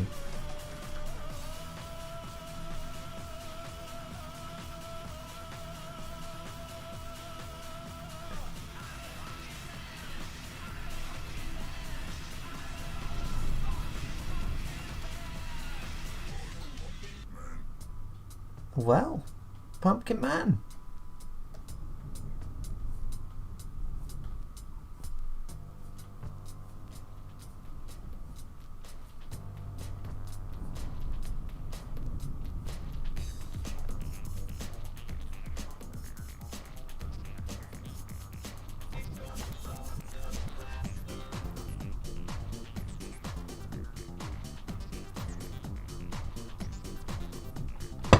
It's a sci-fi horror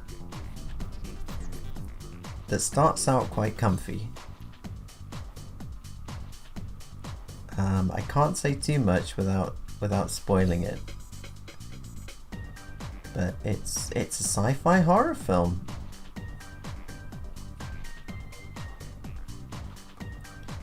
That may or may not be based on I hate the word franchise, but let's say may or may not be based on a certain sci-fi property.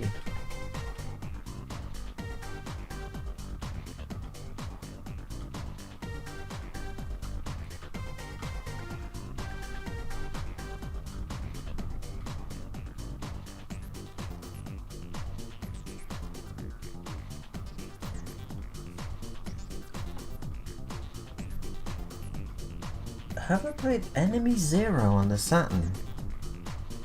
Why does it sound so familiar?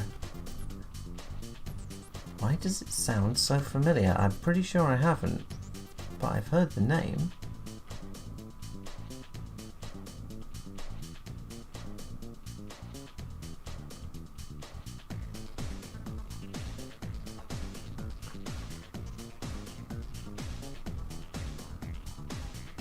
I was talking about the Alien franchise earlier?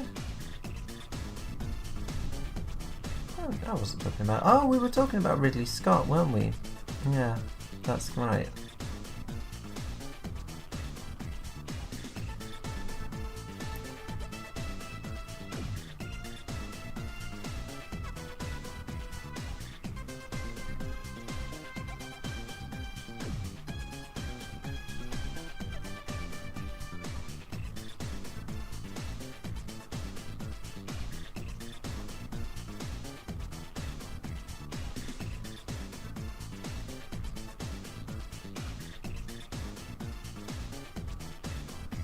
Spiritual sequel to D set in space? Huh?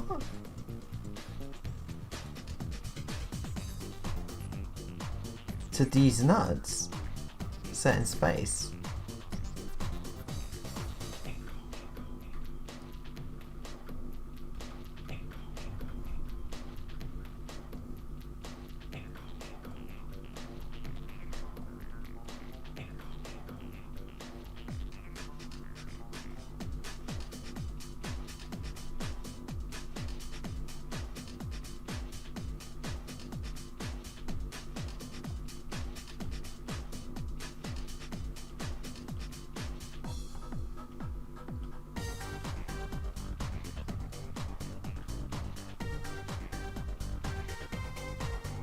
Oh, okay.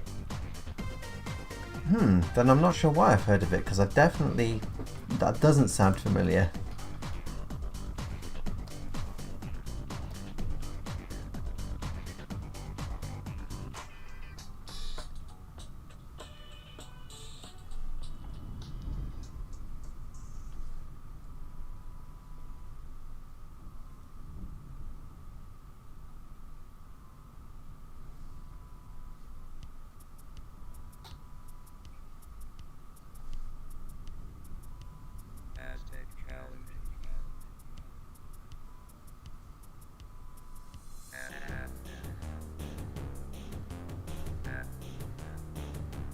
Oh.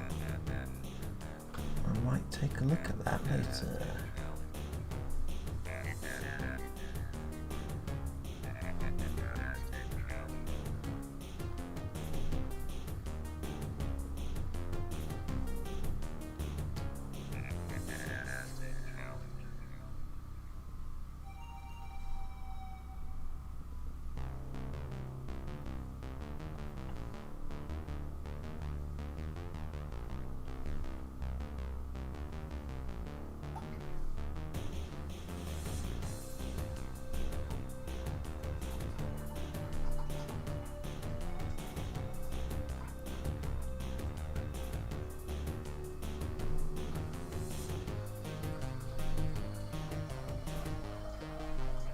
Oh, here comes the sound of dripping water. Can you hear it?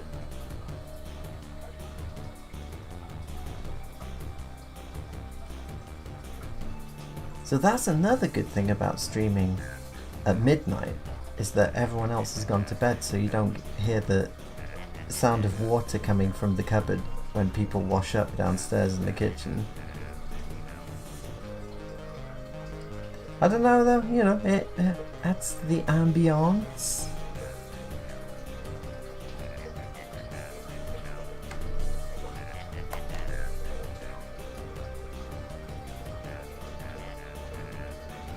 Yeah, pretty much. For this film, I didn't storyboard. I just animatic the whole thing instead. Wrote the script first. Maki designed the main character, and then I, designed stuff like the ship, the clothes she's gonna wear, the spacesuit that she's gonna put on for the last half of the film, all that kind of stuff.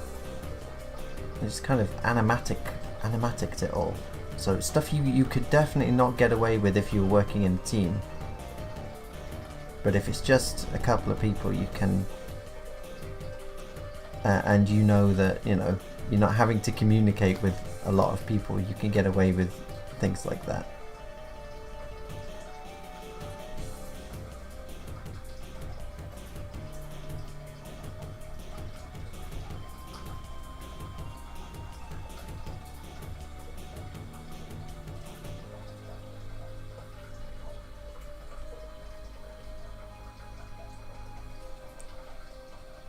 Indeed.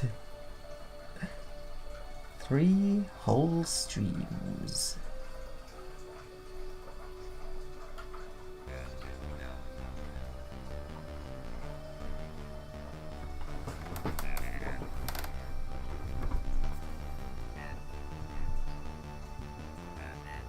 Indeed, yeah, same here. A lot of the stuff I watched on TV as a kid, like I didn't know what anime was, but it turns out I was pretty much watching anime. It was, American, often French, Japanese co-productions, like Ulysses 31, Cities of Gold, Jason the Wheeled Warriors, that kind of thing. Yeah, and obviously, Thundercats as well was animated in Japan, written in America, that kind of thing. But my brain could tell, my eyes could tell something was going on, because, on one hand you had stuff that looked American, and on the other hand you had stuff that looked like really, really detailed and nice.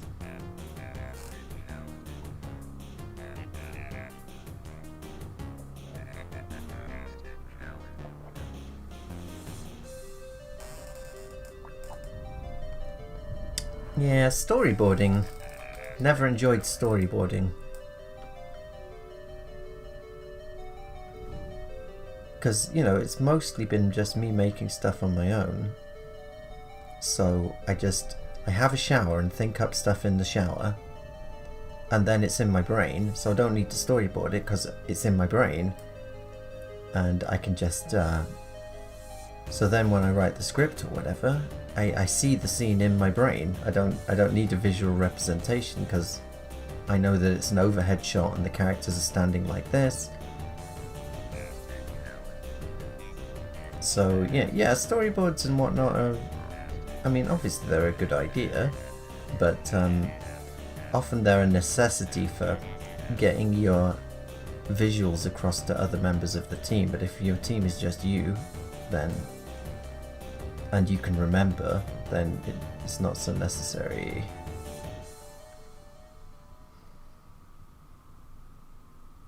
Exactly, yeah. Like my passive-aggressive barb there. It's crazy though, like, because if you go far back enough, you get, and I'm talking to the 40s, you get stuff like those Fleischer Superman cartoons that look like movies and have like anime levels of shading in them and are completely 100% American. Japan wasn't even doing anything in color at the time.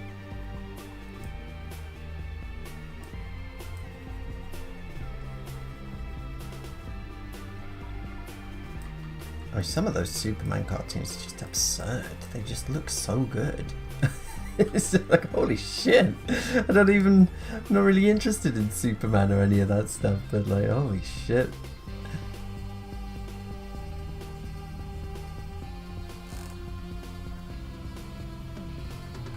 No, not really.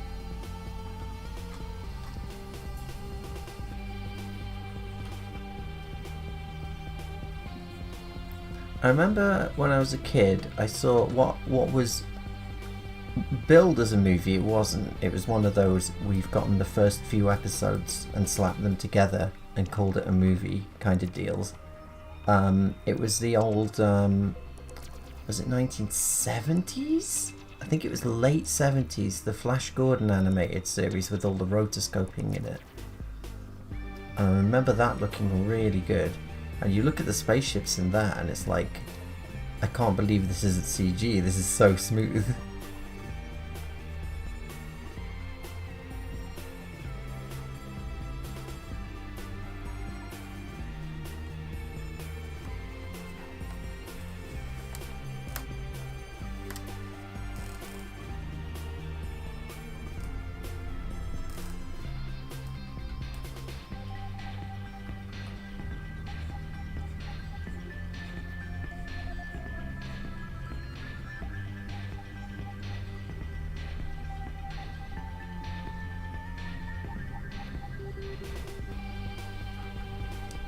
Yeah, wasn't always that way though.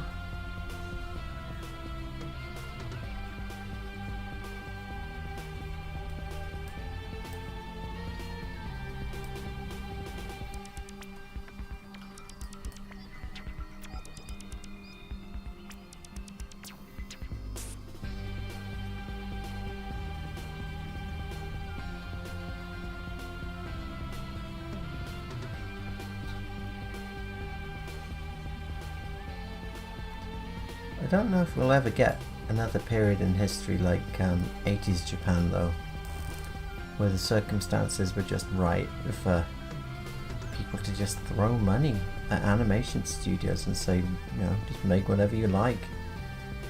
Be as experimental and crazy as you like.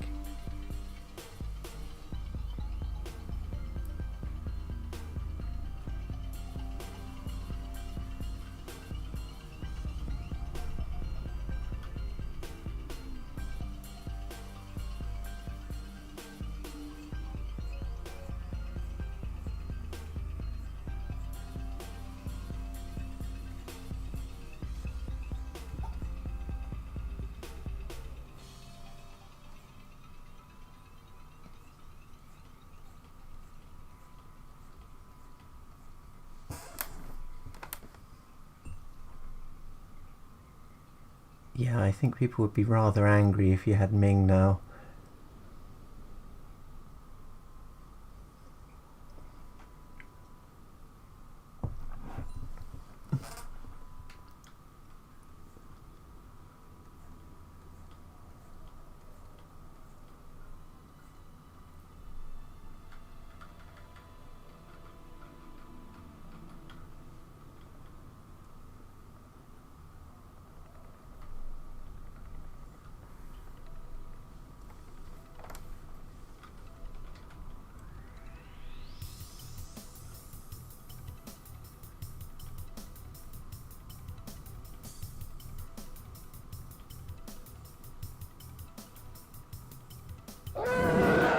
Ah.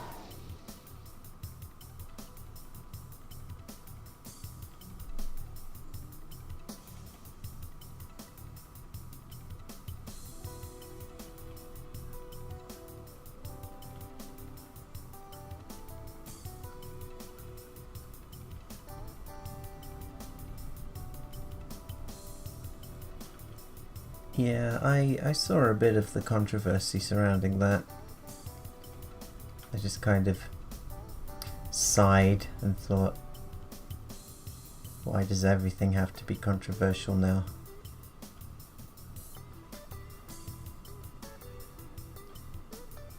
Why does everything have to be like us versus them now? It's so depressing.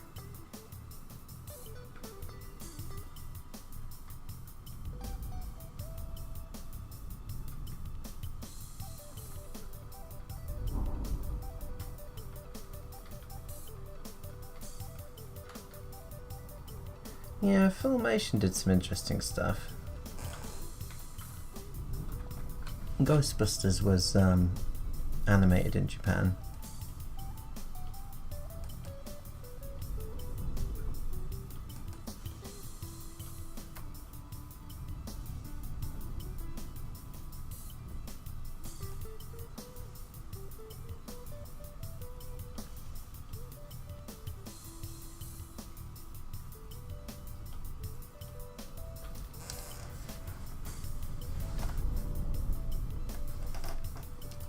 Yeah, I mean, some of it is, yeah.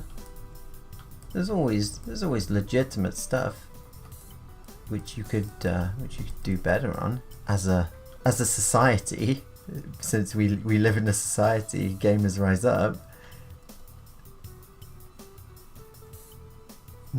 But I just worry that with social media, all the complaining about every tiny little thing means that eventually people are just gonna get fed up of hearing about complaining, and maybe actual important stuff will get drowned out as well.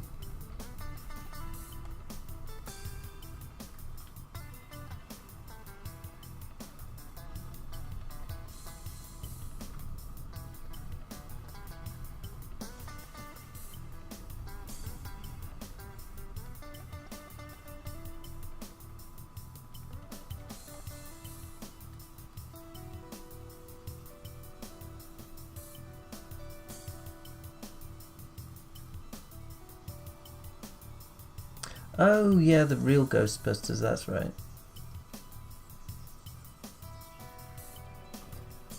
Sadly, Walt Disney has absolutely no say over the Disney Corporation. They'll do what they like. If there's money to be made, they'll do what they like.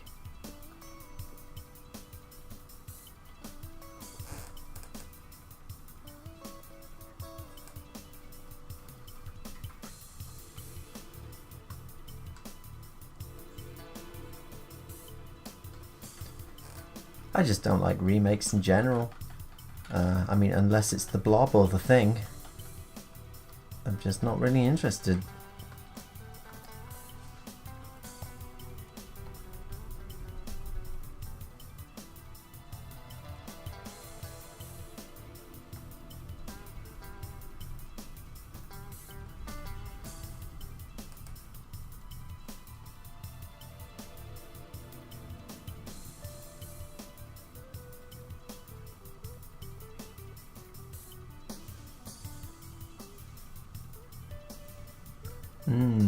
Yeah, I've seen the I think it's like the test footage that they got back from Japan, you know, to see if it would be approved or not, where they're all wearing they don't have different colored jumpsuits in it yet and stuff like that, and it looks fantastic. It looks really, really good. I wish it just stayed looking like that.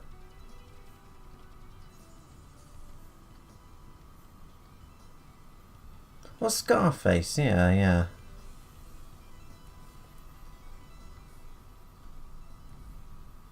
Or Giant Robo, or Shingeta Robo, maybe.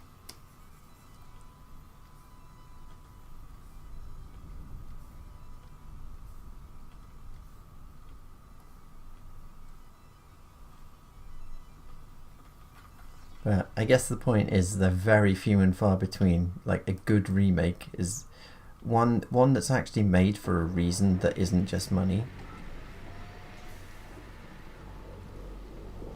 I was watching a video about The Blob, the 1988 remake of The Blob, earlier, and how the director, I forget his name, but how he really wanted to remake it. Like, he'd been wanting to remake it for years, because he saw it as a kid and thought, you know, with today's effects this could be absolutely incredible in the 80s. So it wasn't just a studio going, what IPs do we own? Alright, just randomly point to one, make a soulless CG thing out of that. It wasn't like that back then. When John Carpenter remade The Thing, he did it for artistic reasons.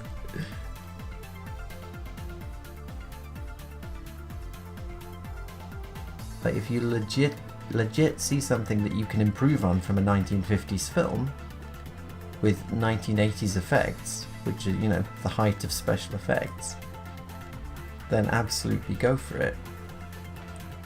But when people start talking about remaking RoboCop, well, I mean, it was made in the 80s, the effects are superb, the story's superb, it has layers upon layers of like social commentary and irony on top of it. There's nothing you can do that won't result in something that looks like complete shit compared to the original. But, you know, the reason for making that RoboCop remake, I don't think anyone was interested in making a good film. It was just a studio mandated soulless cash grab, I would say.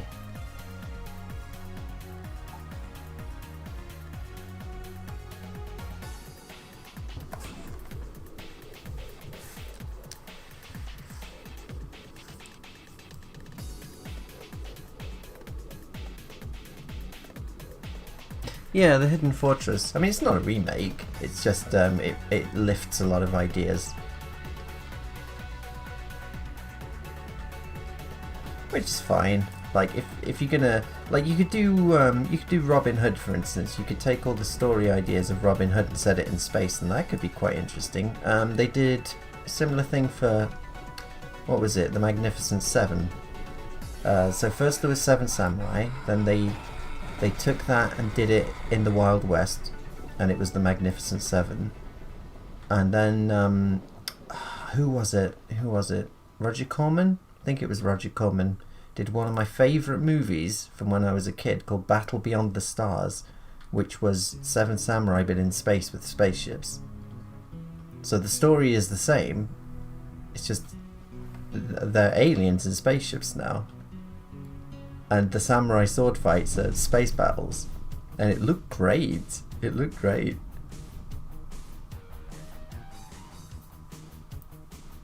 And you know, you've got like remakes of Romeo and Juliet set in modern day and whatnot, with guns instead of swords. What my brain did there was took gun and sword and I meshed it together into a new word, gourd. So I guess we'll all be using gourds in the future. The guns with pointy ends.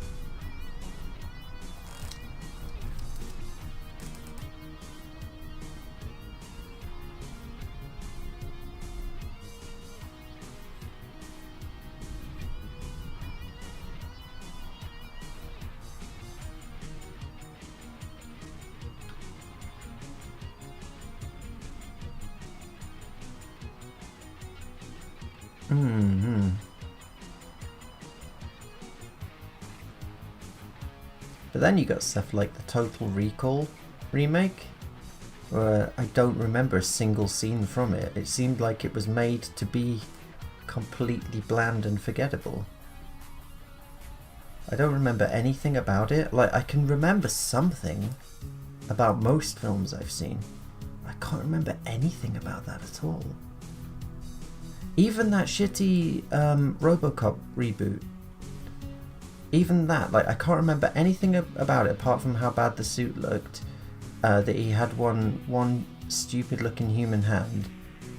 But I still remember the scene where, like, in the original he takes off the helmet and you can see how messed up his head is and everything. And in the new one, like, they take off the armor and you can see that he's just basically like a brain and some lungs. And I was like, oh, that's surprisingly good. That's like the only decent scene in this film. So I still at least remember that scene, but I can't remember anything from Total Recall. Did I tell you that I watched the Nolan film? I watched The Prestige the other day and it was fantastic. I can't believe this guy did those Batman movies. He did the plane scene when he's capable of such a great film. But then The Prestige was based on a book, so you've got 99% of your stuff there already. You just have to choose what to cut out, I guess. But I mean, you know, even so, the directing, the cinematography, it was all fantastic.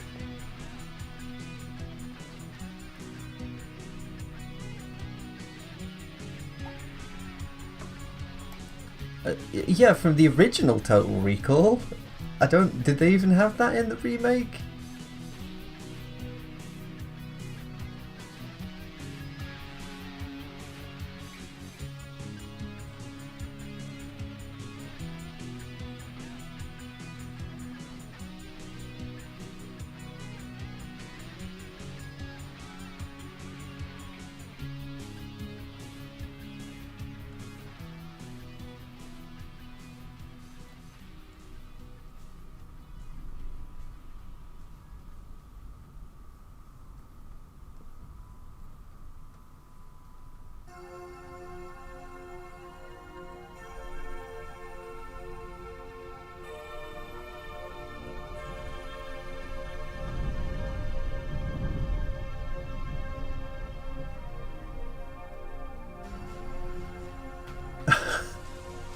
I don't know who that is.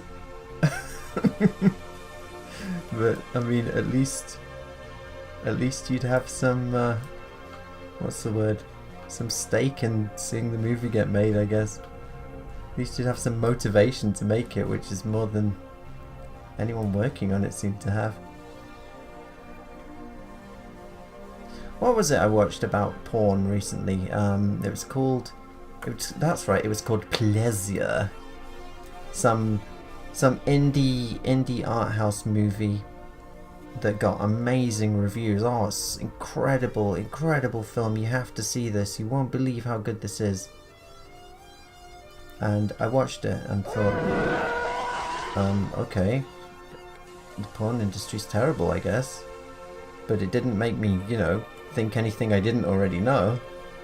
It just... okay, it's got lots of screwing in it.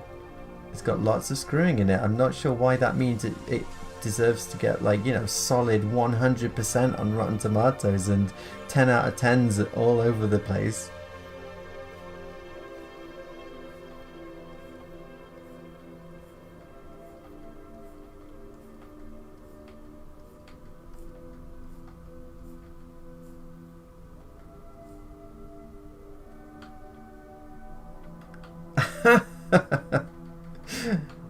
What did you think of that film, Mackie?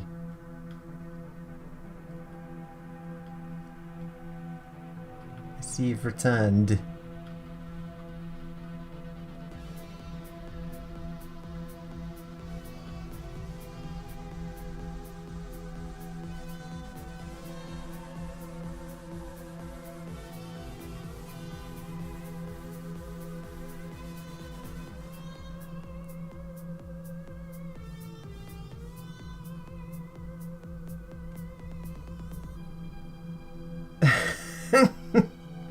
Okay, thank you for your review. 10 out of 10, says Mackie, movie of the year.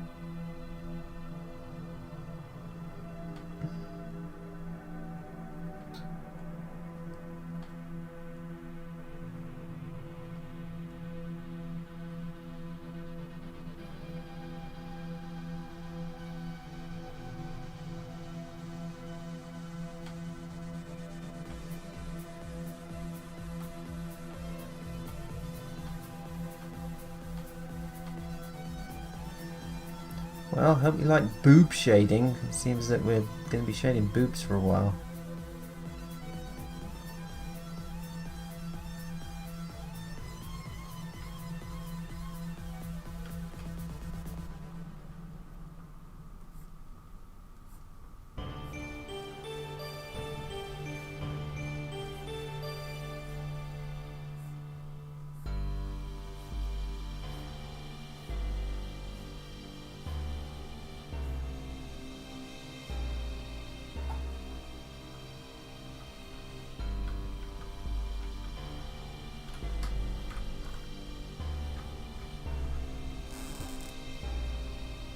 Oh, it was absolutely disgusting. No boners were had during that movie, I can tell you. It was just... I don't know. If I wanted to make a film to, you know, tell girls not to get into porn, like Reefer Madness or, you know, the other public service movies they made in the 50s to educate the youth about not doing certain things. Yeah, if I wanted a movie to put people off of getting into porn, that would be the movie that I made, I think.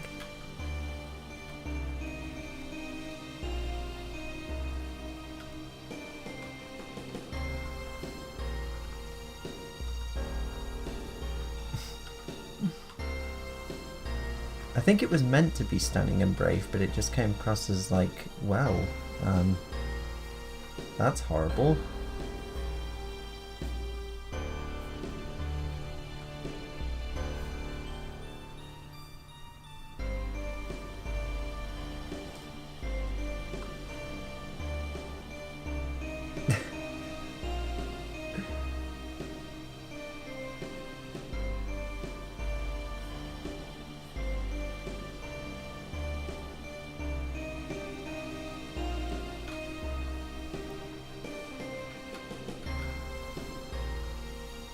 I wonder what the cop from Boys Beware is doing now. I guess he's dead though now. I mean, how old would he be now? Yeah, I guess he's dead now. I don't think he'd like today's society. He was too pure for this world.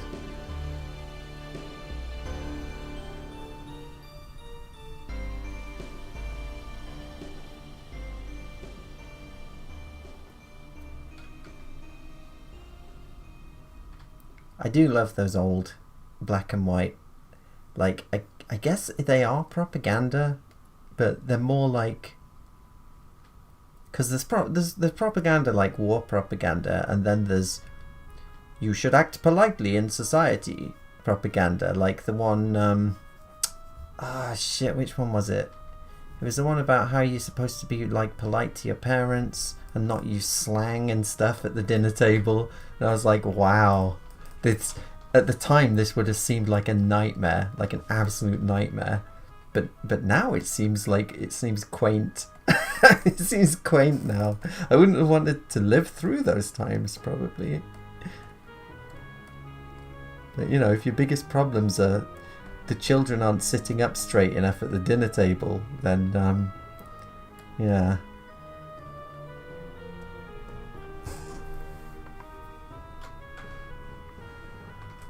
Indeed.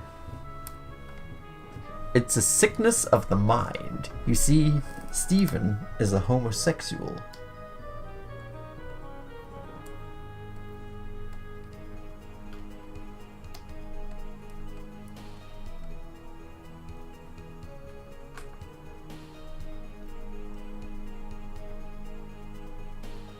Oh yeah.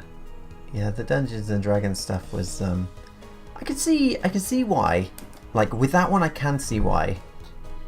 Obviously it's one of those things where you should probably, if you're really worried about this, say if you're a parent in the 1970s and 80s and you're really worried about this, then rather than just hysterically getting upset about it, maybe check it out first.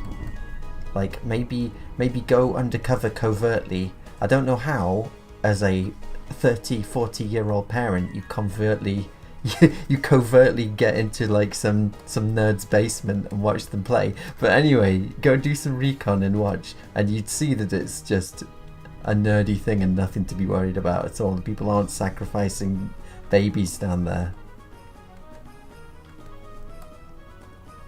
So as with everything, a lot of trouble could probably have been avoided if, you know, people just confirmed whether or not stuff they thought was happening first.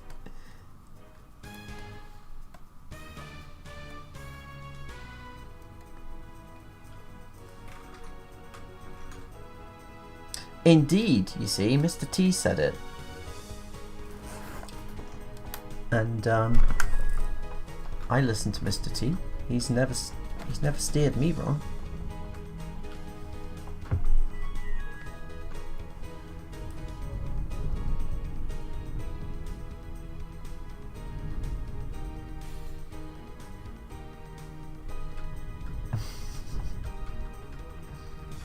I always make it a conscious decision to rock as much as I can. I follow the The Man of War motto. If you're not into metal, you are not my friend. Imagine having the balls, being so confident that that's the lyrics to one of your songs. Man of War. I can't tell you how much I like Man of War. I can't even tell you how good they are. You have to experience for yourself.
How am I going to reconcile these two lines? Don't worry, I'll figure something out.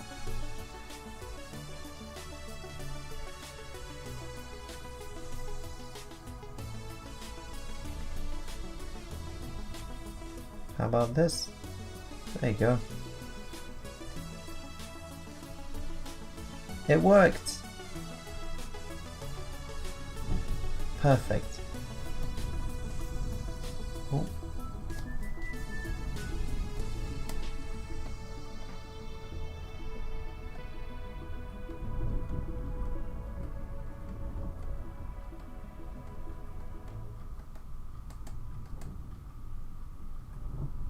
Right, let's have a look. Oh, hold on.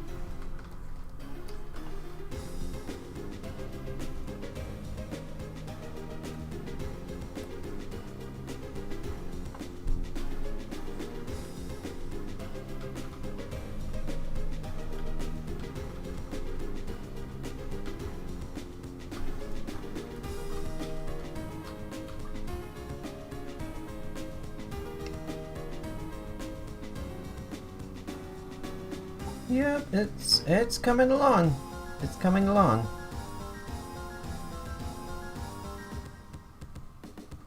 Although there's a bit of neck that I haven't shaded.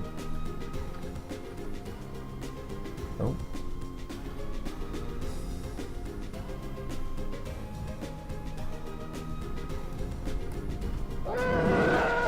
There it goes again!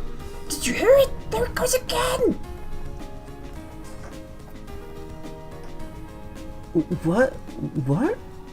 What are you saying, Mackie?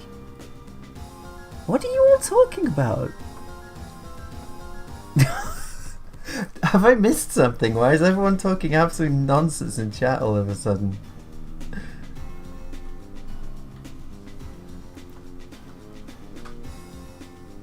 Have I seen the Netflix Cowboy Bebop? I have, and it wasn't very good.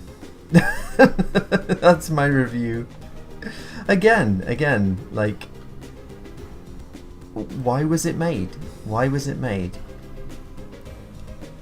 Why was it made? I saw the interviews with, you know, writers from the show and stuff saying we really love Cowboy Bebop and we want to do it complete justice, but there were issues which are problematic in it, so we're going to fix those. And I'm like, okay, to do it justice by changing it. Like, if I don't know, this is a very simplistic way of looking at things, but it's worked out for me so far. And it goes like this, and you can apply this to superhero movies or anything you like.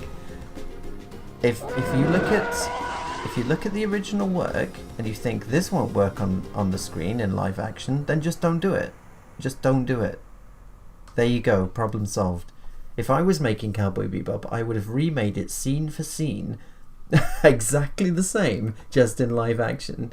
I'd have picked actors that looked as close as humanly possible to the anime actors. The anime characters, rather. I would have given the effects team the anime and gone, here you go, this is your storyboard, this is your animatic, just do this.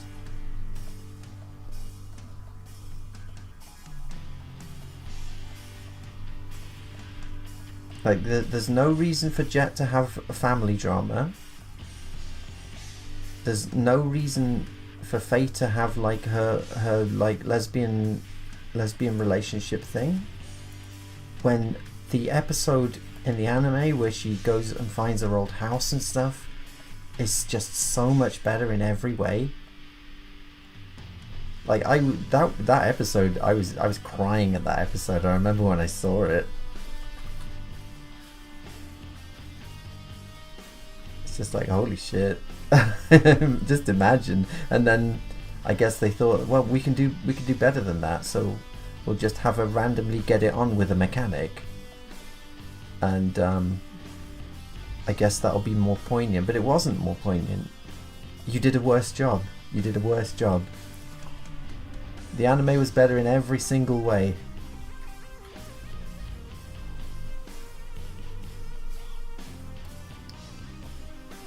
And that's my review of Cowboy Bebop. Thank you for coming to my TED Talk.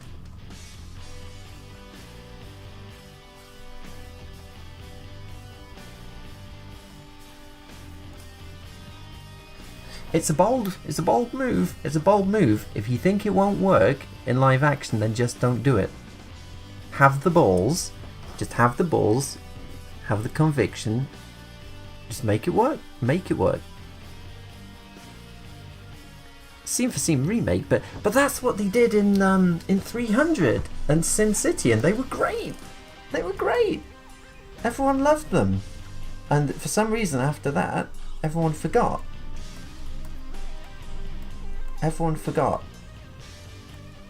and thought that if you do a live action movie of the X-Men shouldn't look anything like the X-Men, for instance. And I'm like, I'm not even an X-Men fan.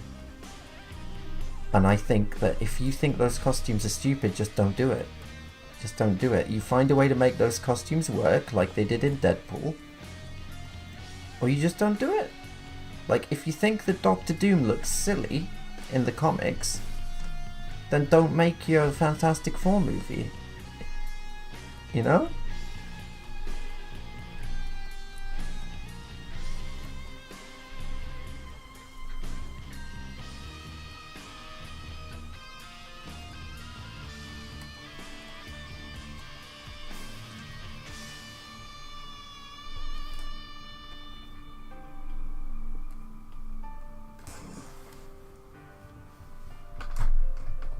Yeah. Oh, what a scene. What an episode.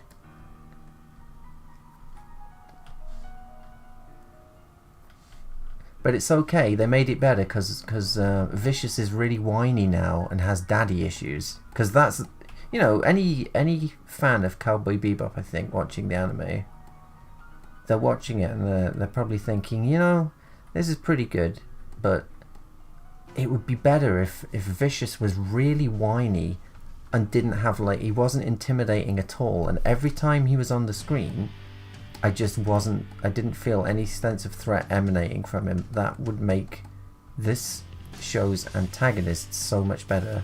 So I'm glad they fixed that. I'm really glad they did. But a long time ago, I gave up a long time ago.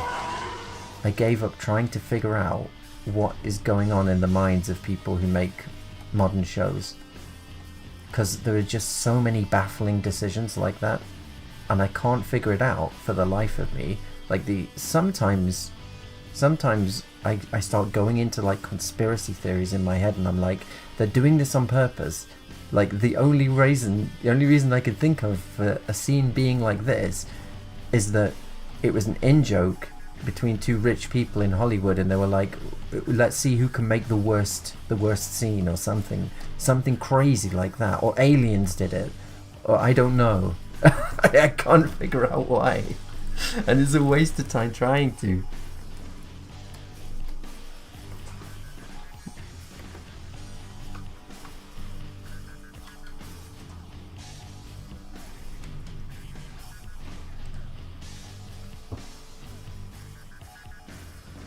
Yep, there's the Fist of the North Star live action movie. I saw a scene, I saw a clip of that on YouTube. Someone had uploaded a clip of the Japanese dub. So it's the American movie, but the voice actors from the anime, the Japanese voice actors, dubbed over it for the Japanese release of the movie, and it's shocking how much better it is. I mean, it's still shit, but it's shocking how at least he does the sounds. Like, he doesn't even do those in the American one. It's like we're watching some kind of weird, like, alternate universe Fist of the North Star.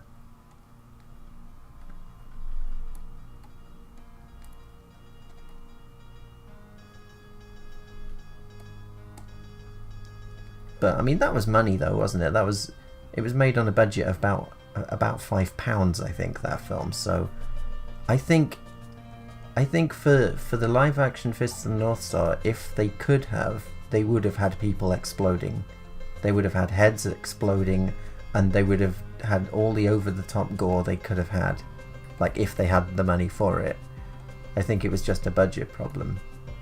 Whereas nowadays the issue seems to be things are made by people who actively do not like the source material. And I mean, that's a recipe for disaster. That's like opening up a pizza restaurant and you get to choose the head chef because it's your restaurant, so you put an audition out, who hates pizza?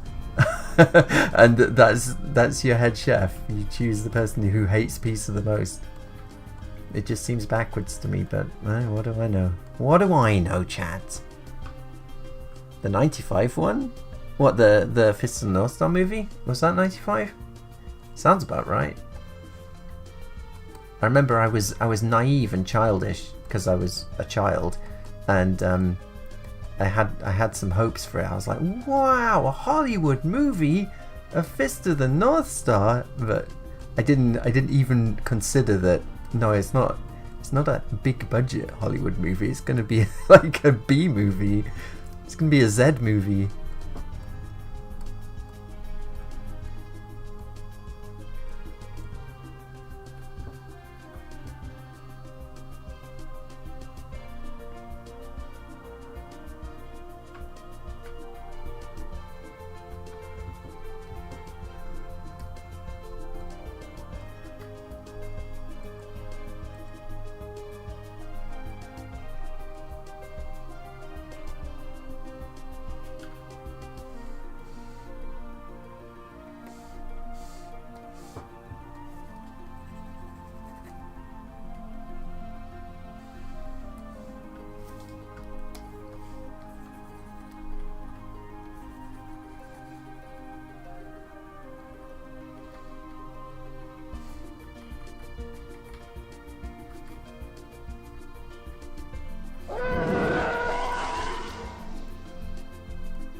We're hitting the big leagues now. We've gone from 8 viewers to 15. Can you feel it? It's the year. The year of Johnson arrives.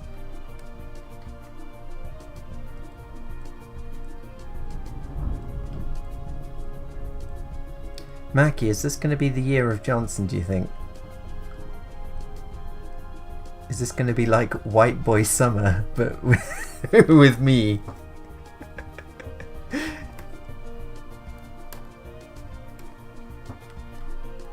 I mean, the American Dragon Ball had... It must have had some budget to it, like in the millions at least.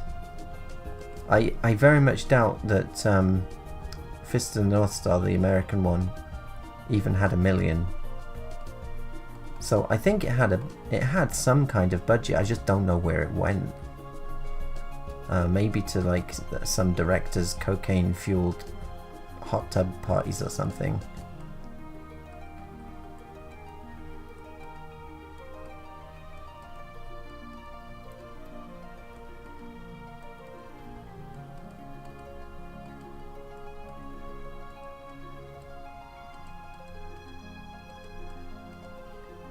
Good recent example. Well, recent-ish.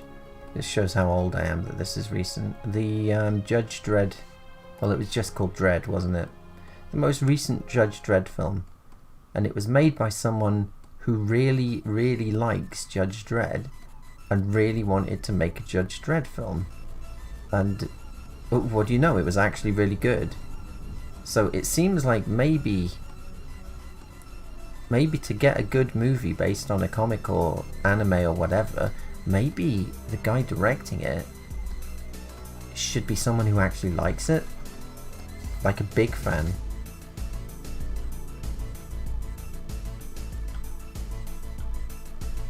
A crazy concept, I know, but it seems like that would get you maybe some good results. We have historical evidence that shows that when someone really wants to do something, they tend to do a better job than when you just, you know, do a Disney and hire a yes man or whatever.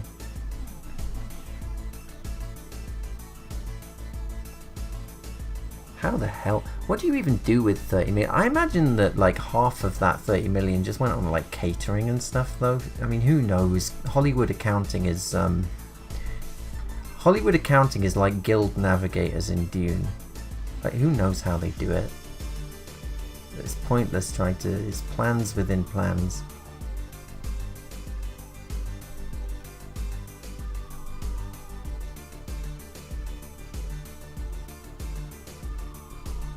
Did you watch that, Mackie? I know I didn't watch it with you. I would not have subjected you to that. The Legend of Chun-Li. Holy shit. Again, who was it made by and who was it made for? I don't know. I don't know who asked for that film. We want a movie, yeah, with Chun-Li in it. And it'll have Balrog in it. And it'll have Vega in it. But he'll be like well, he won't be like Vega, and we'll have M. Bison in it, but he won't look like Bison or do any of the M. Bison things, and he'll be a fish thief. He'll be an Irish fish thief who came up in the crime business by stealing fish in Thailand. You know, like who wrote this?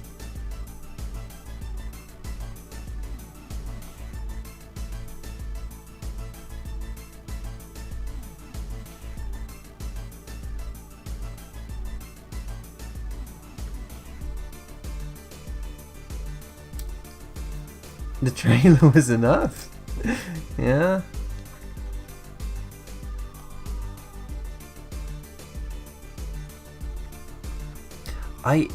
I'm so cynical. Yeah, I've become so cynical that I even think that whole Sonic the Hedgehog thing might have been done on purpose. I've got no evidence to back this up. No evidence whatsoever. I think they made it look bad on purpose, released the trailer gets everyone talking about it, they go, oh, we really care about the fans, we'll listen to you, and they redo it to the CG that actually they'd probably already done. Because, I mean, I know Hollywood's inept, but it takes a lot of skill to make a thing that looks that ugly, come on. So, I don't know. I'm getting worse every day. I'm just getting more and more cynical.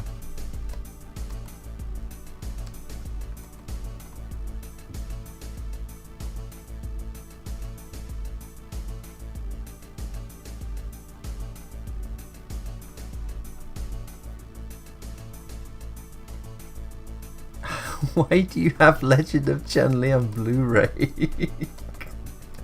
what possible reason? Did someone just give it to you for your birthday?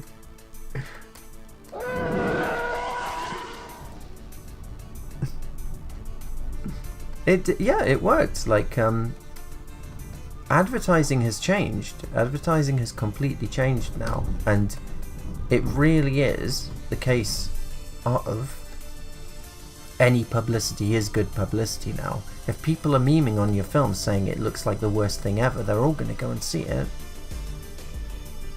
Like, the best way to advertise is with controversy now. It seems.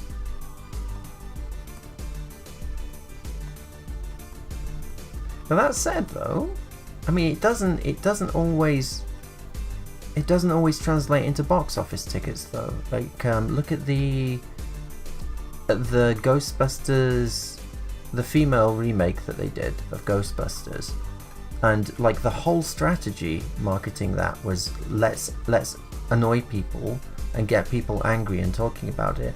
And I mean, it was all anyone was talking about on the internet for like months, and it still didn't do very well. Like, it didn't do very well at all as far as I can remember. So maybe you do need more than just pissing people off. But again, you know, Hollywood accounting, who knows? Who knows how these things work?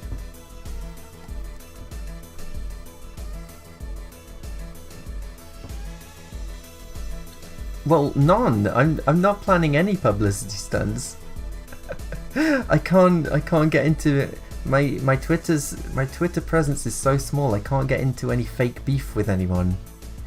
Maybe I'm gonna send a private message to Drama Alert Keemstar and ask him to call me a cuck. Say that I've got a film coming out, and just before it comes out, could you call me a cuck, please? And see if it gets some eyeballs on it.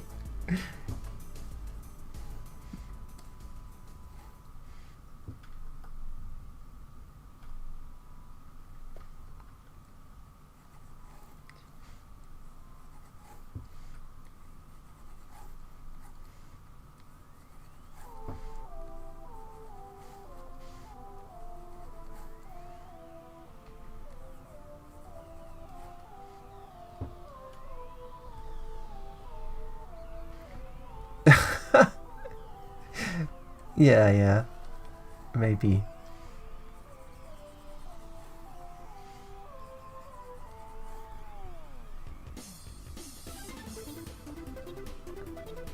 Oh, I see. Dragon Ball Evolution as a birthday gift. That's a tough one. What would you do, Mackie, if someone gave you Dragon Ball Evolution as a birthday gift? You'd have to summon up, I imagine, all of your acting skill and smile and say, that was so thoughtful, thank you, I really like Dragon Ball. And just hide the pain, hide the pain. And then put it to the back of your DVD cupboard and never look at it.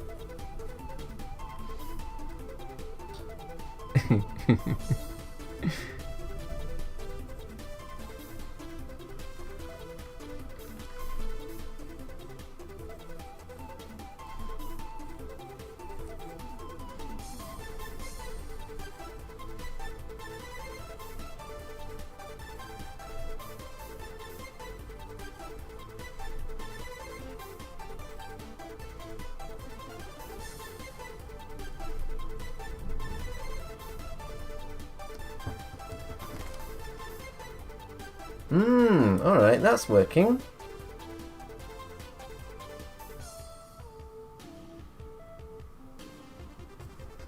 So I'm getting a bit hungry. So you know, before I start talking about racism and stuff, I'll probably call it a night there. I'll probably call it a night there and get some food. And we've made progress. How far along the timeline are we? So we're We're this far along. We've done 3/4. We've done 3/4 now. So next time I'll do the rest of this, but before that, of course, I will fix up this hand/coffee pot action off stream. Off screen. Off stream.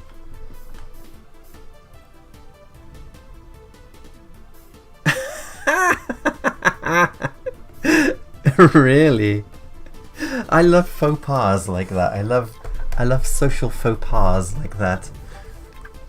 Being British, that's the height of humour for me. A social faux pas. I have a sensible chuckle at that.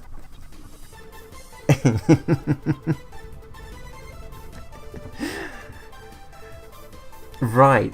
Okay. Well. Thanks for joining me, chat. It's probably it's not too late for you. Most of you are in America, I think. So I don't think it's too late for you. So go. I don't know. Go do something. Go do something fun. Play a game that you like or something. And I will see you all next time. Bye for now.